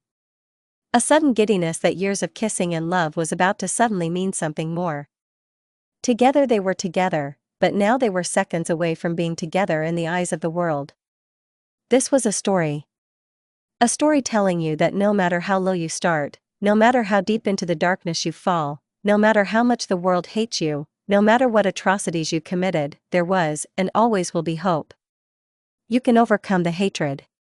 You can be brought back into the light. You can be redeemed.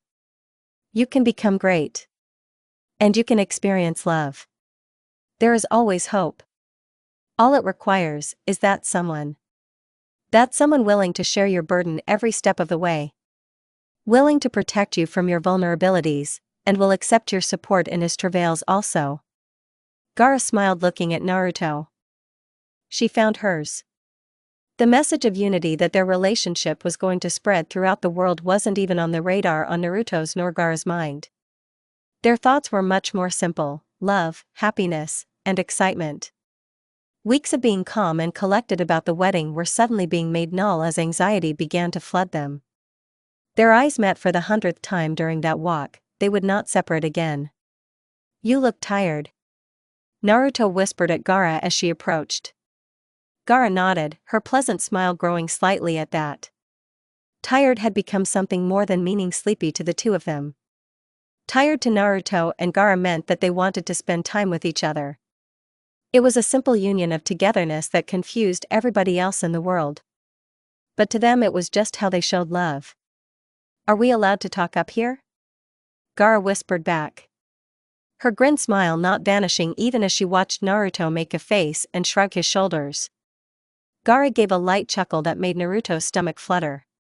Doesn't matter. Iruka whispered standing between the two. Naruto Uzumaki, Gaara of the desert. Turn to face each other and join hands. Iruka's voice boomed and carried out throughout the crowd. Years of being a teacher had finally paid off. We stand here today, coming from all corners of the world, as friends and allies, to witness the union between Naruto Uzumaki and Gaara of the desert. Iruka smiled as he gazed at the young couple, their eyes firmly locked on one another. The bride and groom have prepared their own vows. Gaara smiled. Truth be told, she was using a modified version of the wedding quote from one of the Ika books, but only a few people in the audience would recognize it. Or so she thought. Apparently there were a lot of closet perverts in the elemental nations. Gaara looked at Naruto, letting the words flow off her lips. Naruto-kun, random chance seems to have operated in our favor, and brought us together. My heart is enlarged by your gentle strength, and I find peace in your presence. For your smile which warms my heart, your smile which pouts with love. Naruto's pupils shimmered with tears. Gaara looked at him truthfully. This was her words, her heart. And at the leaping of my heart, I cry out, you are mine. Through rising suns and darkening stars, through peaceful times and troubled days, though smiles, and through sadness, I commit myself to you, Naruto Uzumaki. To fan your will of fire, to support your dreams, and to love you unceasingly as long as our hearts still beat. Gee, Gaara? Naruto gulped, lack of control over his emotions.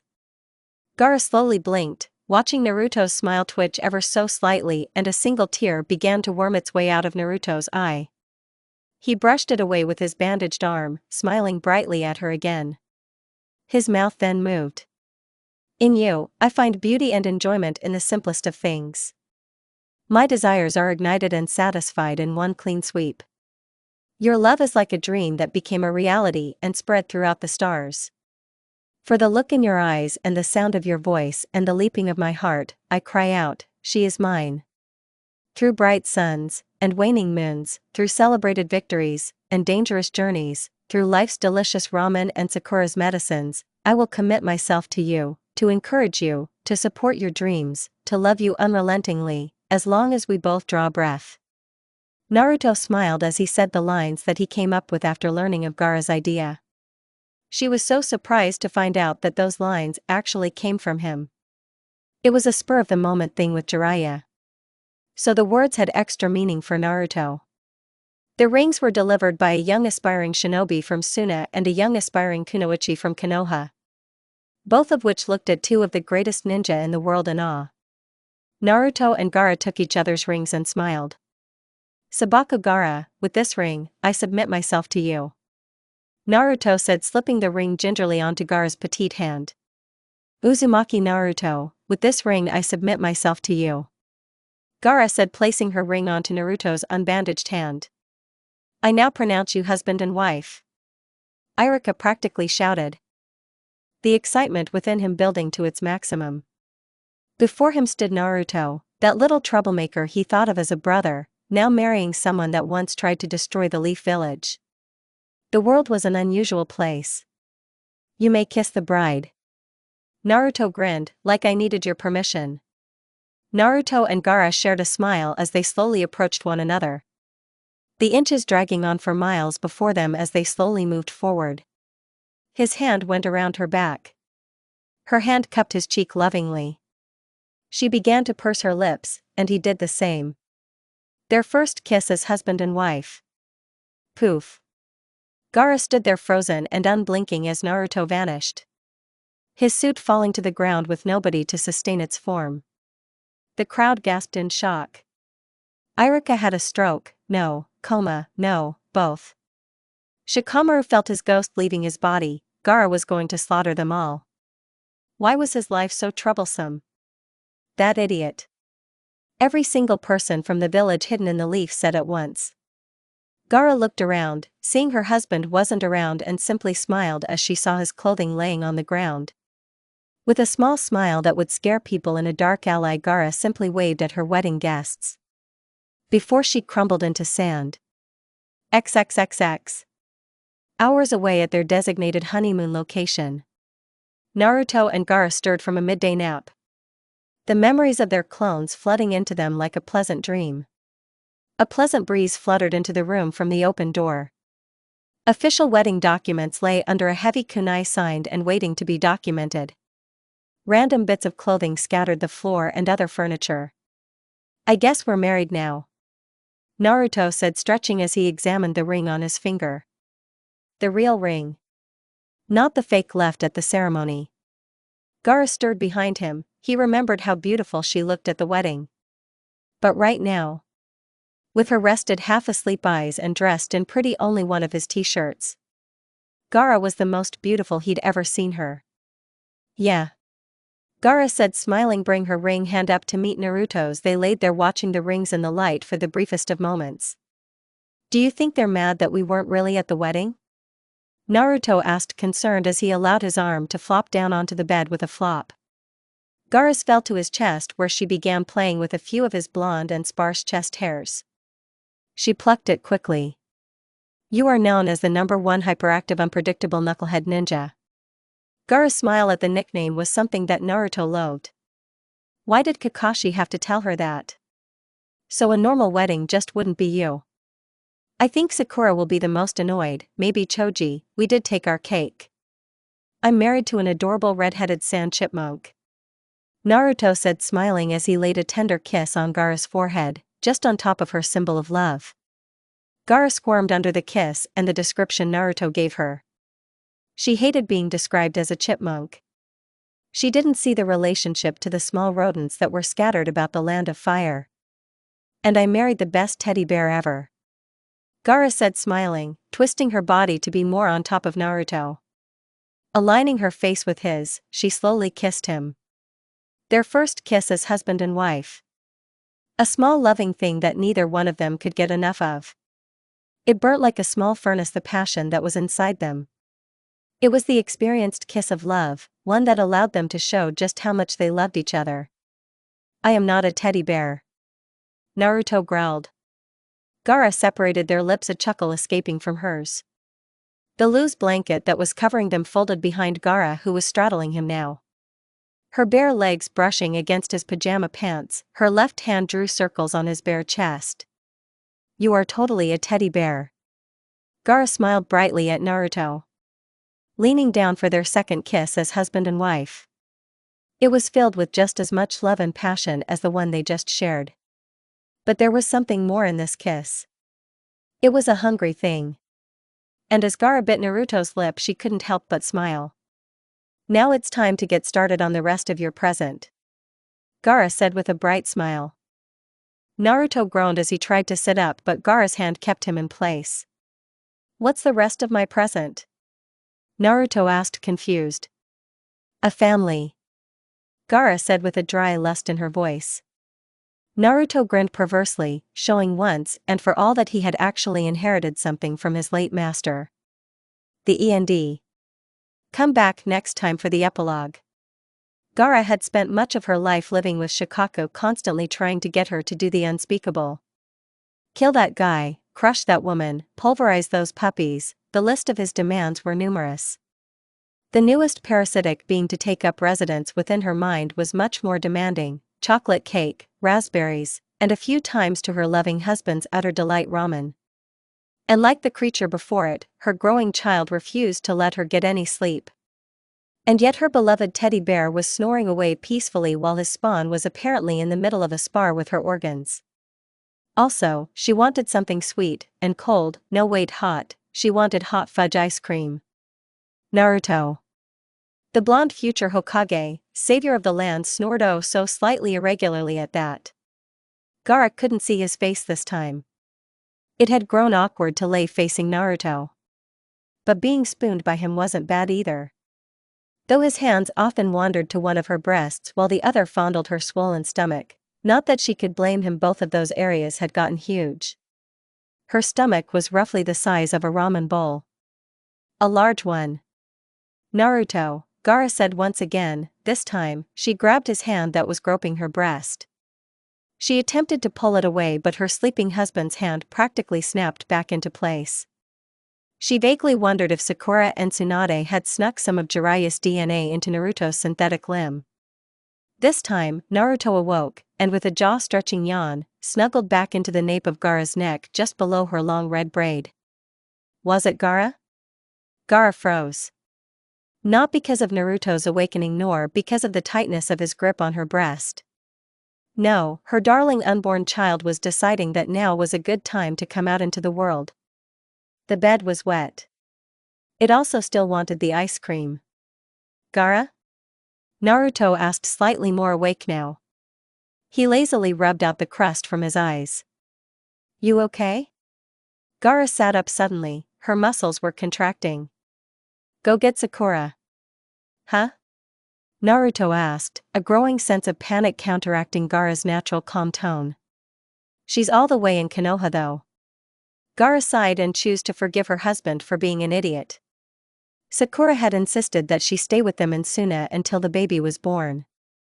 That was over a week ago. Naruto, the baby is coming. Go get Sakura. The baby is coming? Naruto repeated. Gaara watched his blue eyes blink at that. And then widen considerably. The baby is coming. Holy. Naruto shouted as the statement woke him up like a cold shower in the morning. Go get Sakura, Gaara repeated while Naruto stood up and began to panic. What do I do? Naruto asked in a panic.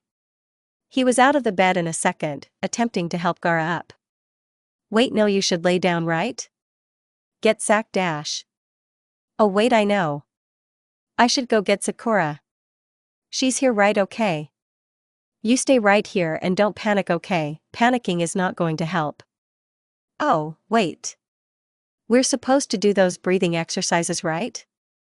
Okay, wait, breath with me, in and out, in and out, in and out, in and out. Wait. What am I doing? I need to go get Sakura. Okay, I love you. Both of you don't panic, Sakura's awesome at this. Hold on, I'll be right back.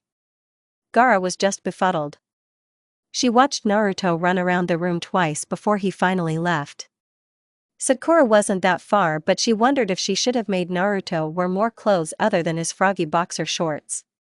Gazing at her protruding stomach, she felt a kick. Her natural response was to poke back. You better not inherit your father's motor mouth. The child didn't respond. Gaara took this as a good sign. Sakura-chan. Gaara heard her incredibly loud husband's voice echo throughout the halls of her home. An impressive feat considering that sound didn't bounce well over hardened sand. What? Sakura's voice carried just as far. Ga. Naruto. Are you doing? Put some pants on. Naruto sounded curious. Why are you naked? Gaara had to remind herself that she loved Naruto dearly. She also had to remind herself that she was the one to make him impregnate her. It's hot in Suna, you idiot. Now get out of my room. Wait. Oh, yeah. The baby's coming. There was a long silent pause. Gaara vaguely wondered if Sakura had killed her husband. Given the current state of things, she wouldn't be too terribly upset until she tried to sleep again. Her eyes once again drifted towards her round stomach. Maybe you'll be a good substitute? The baby's coming? That one was Sakura's as there was a sudden slamming noise. You idiot. Why didn't you say so sooner? Gaara was once again happy that she had convinced Naruto that Shikamaru and Temari would be much better godparents than Sakura and Sasuke. These feelings were compounded when Sakura came barging in wearing nothing but a bathrobe. Sakura herself was also 3 months pregnant, still a long time till her due date, so she wasn't exactly showing. Throughout the entire birthing procedure, it was Gaara that remained calm. Even the very experienced Sakura, who had overseen the births of more children than Gaara would ever care to hear, was in a panic. Gaara blamed Sakura's pregnant state and more or less missing husband. It was Gaara that told them that she should be in the tub. It was Gaara who kept track of her contractions. Their regularity was something she found a brief bit of enjoyment in. It was Gaara who reminded Sakura that she was the midwife. It was Naruto that squeezed Gaara's hand. Gaara had decided to do a home birth.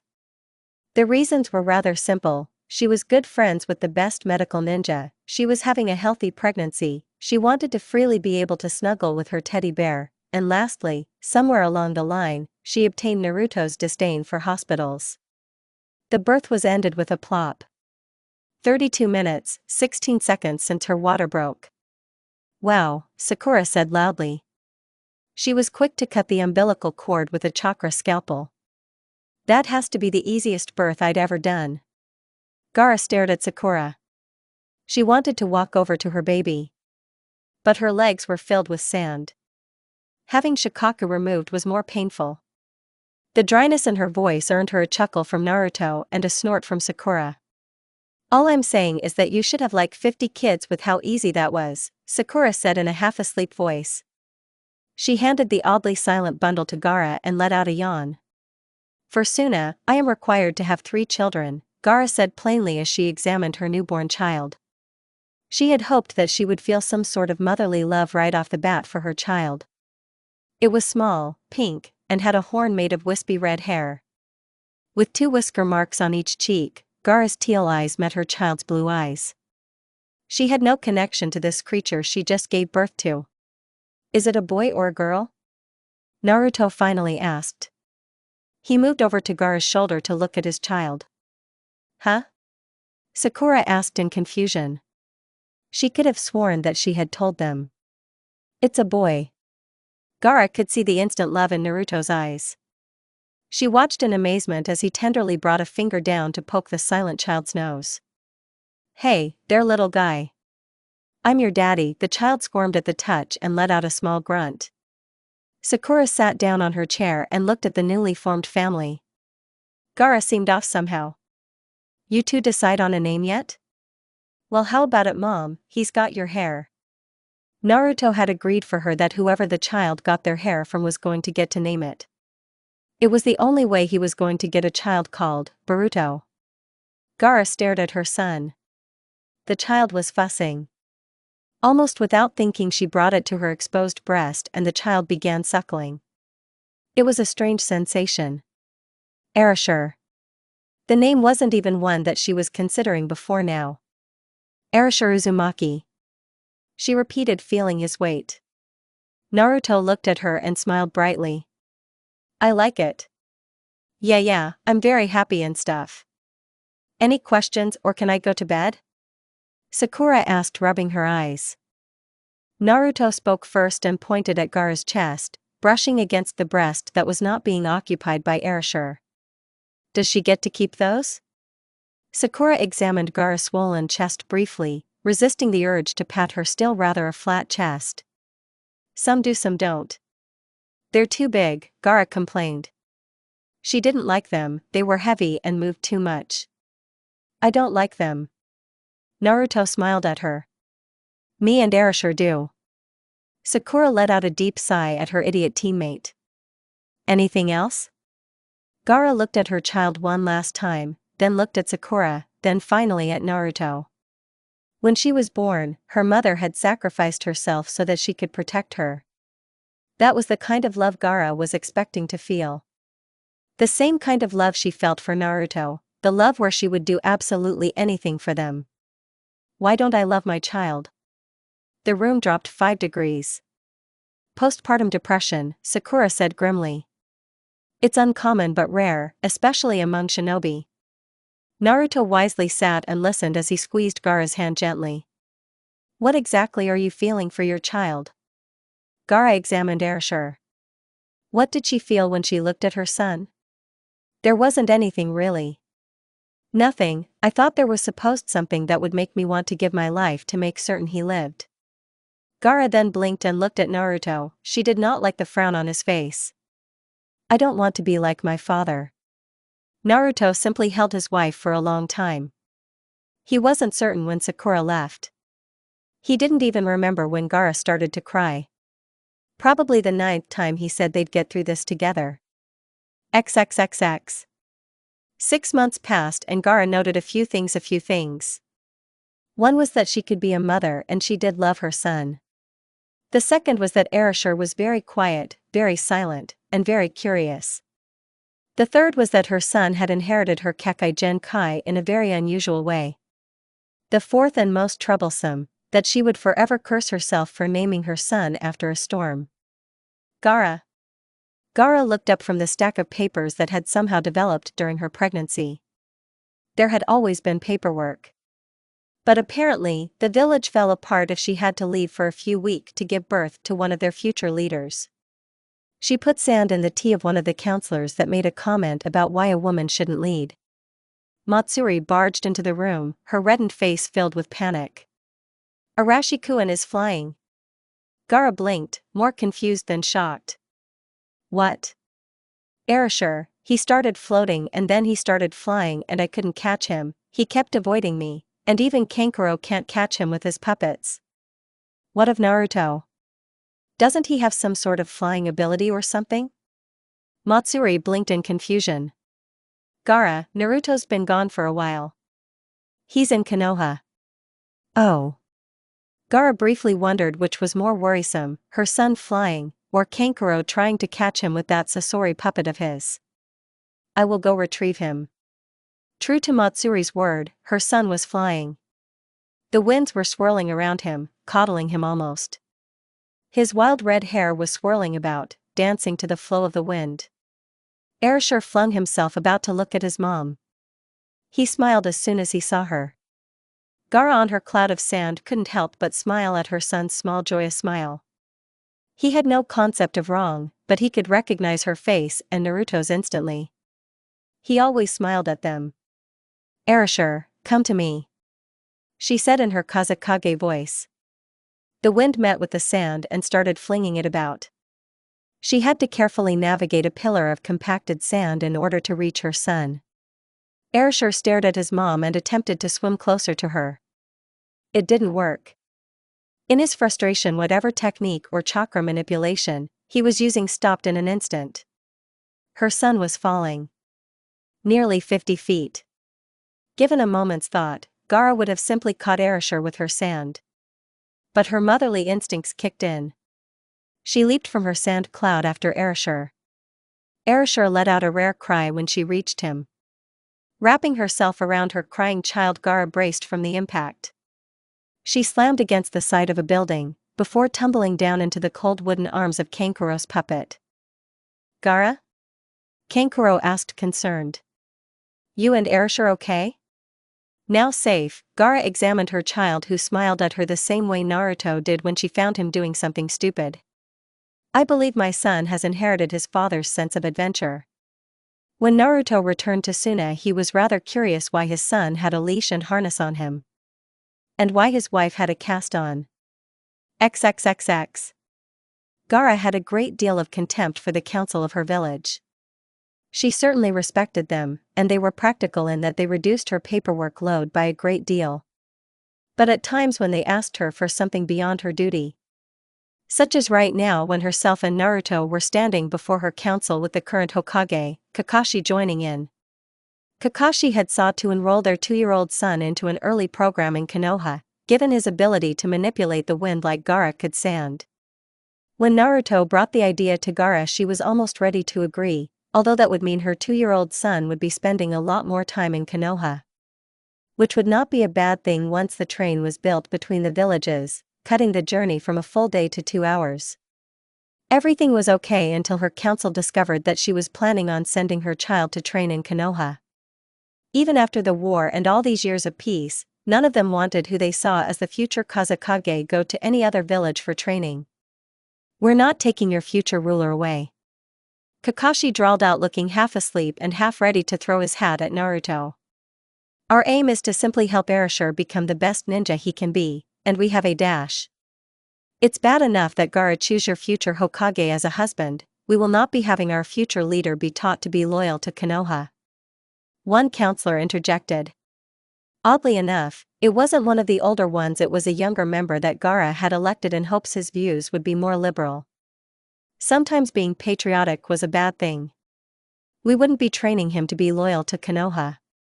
Sakura, who was at the head of the program, said firmly. It's an early dash. Gaara looked at her husband, who was sitting right beside her, holding her hand tightly. A small smile was on his face as he stared off into space.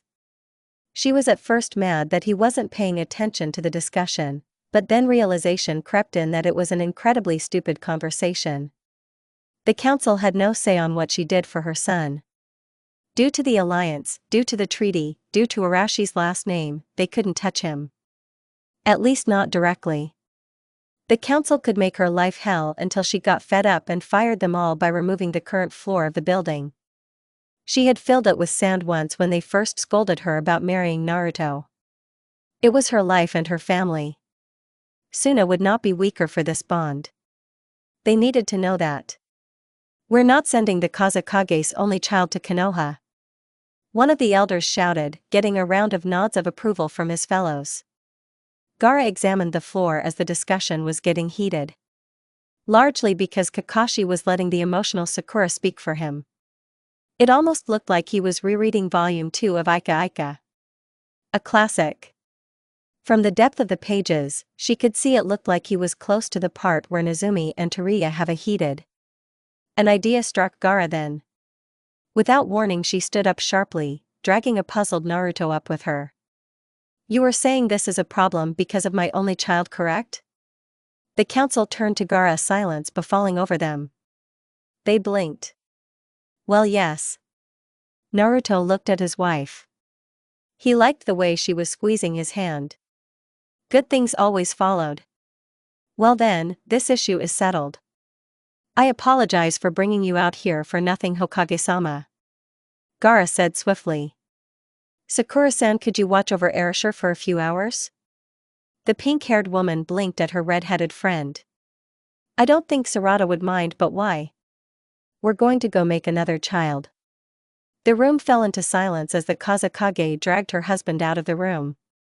The last sound on the way out was Naruto's soft squeak. The end to this story.